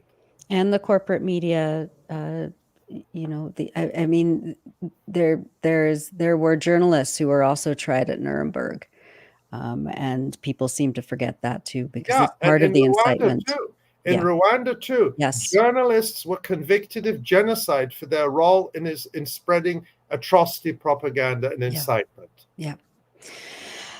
All right. Well, we are over 3 hours. Let's take a quick look at the site, and maybe Asa, if you can play some of the comments while we do that. Yeah, we have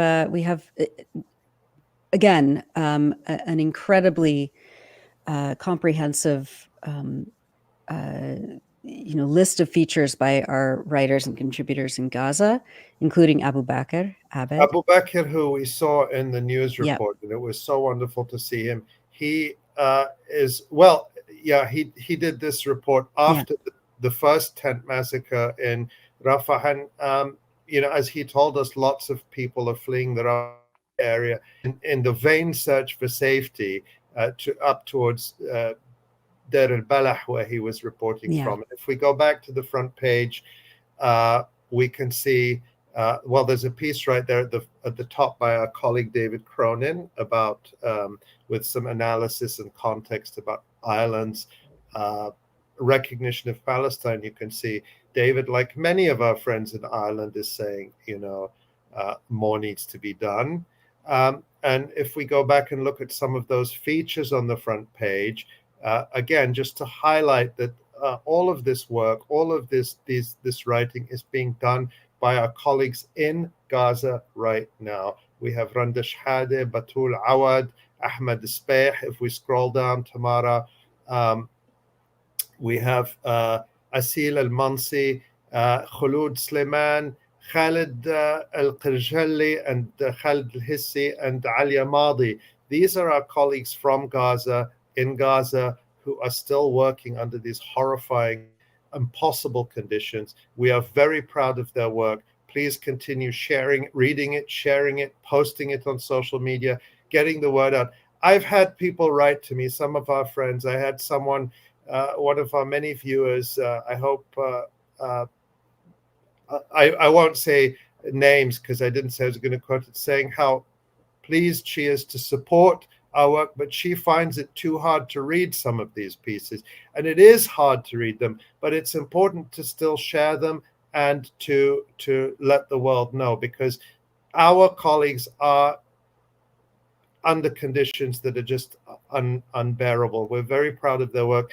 And we're very proud to say that, again, we cannot do this work. We support all our writers, we pay them, and that's also a crucial way we support them and their families in Gaza. So all of your support, including your donations, is what pays for everything you see on the website and on this live stream, all the dozens of hours it takes to prepare these live streams, to edit, to publish, to fact check everything we publish. Notice how, one thing I'm proud of, nobody is, nobody can be perfect. We strive for it, but we can't do it. But notice how few corrections the Electronic Intifada makes. We've published big stories. We've taken on the world debunking Israeli lies. We look at the Hebrew press. We almost never have to publish a correction. It happens sometimes. Of course it does, and we, if we discover a mistake, we correct it and we note it so that, we're transparent about that. But luckily, it's very few times because we spend so much time fact checking everything. And that's not something you necessarily see, when you look at the website, but to know that we're doing that, that's how we maintain the credibility of our work. So your support pays for all that. The last time when I mentioned this, and we were very grateful that a lot of people responded by giving donations, by clicking that donate now button or one of the donation links in the description below the YouTube video.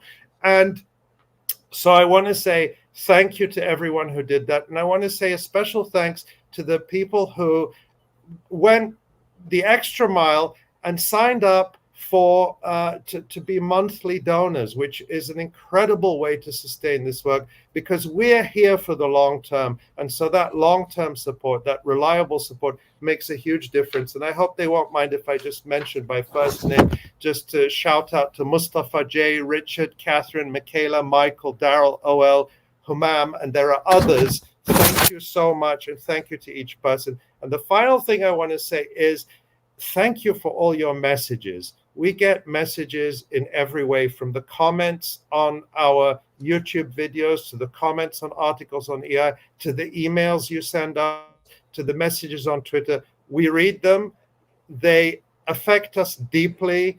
We are all of us are having, every day, as Dr. Tarek Loubani talked about, we can't compare ourselves to what people in Gaza are going through. But at the same time, this is a struggle for all of us every day. And the sense of community and support we get from you really means a lot to us. It keeps us, it's what helps us wake up every morning and do this every day, to bear witness for our friends, our colleagues, our people in Gaza and across Palestine, to be a platform for them and to help get their voices out. We couldn't do it without you. So we can't say it enough. We don't say it enough, but we can't say it enough. Thank you.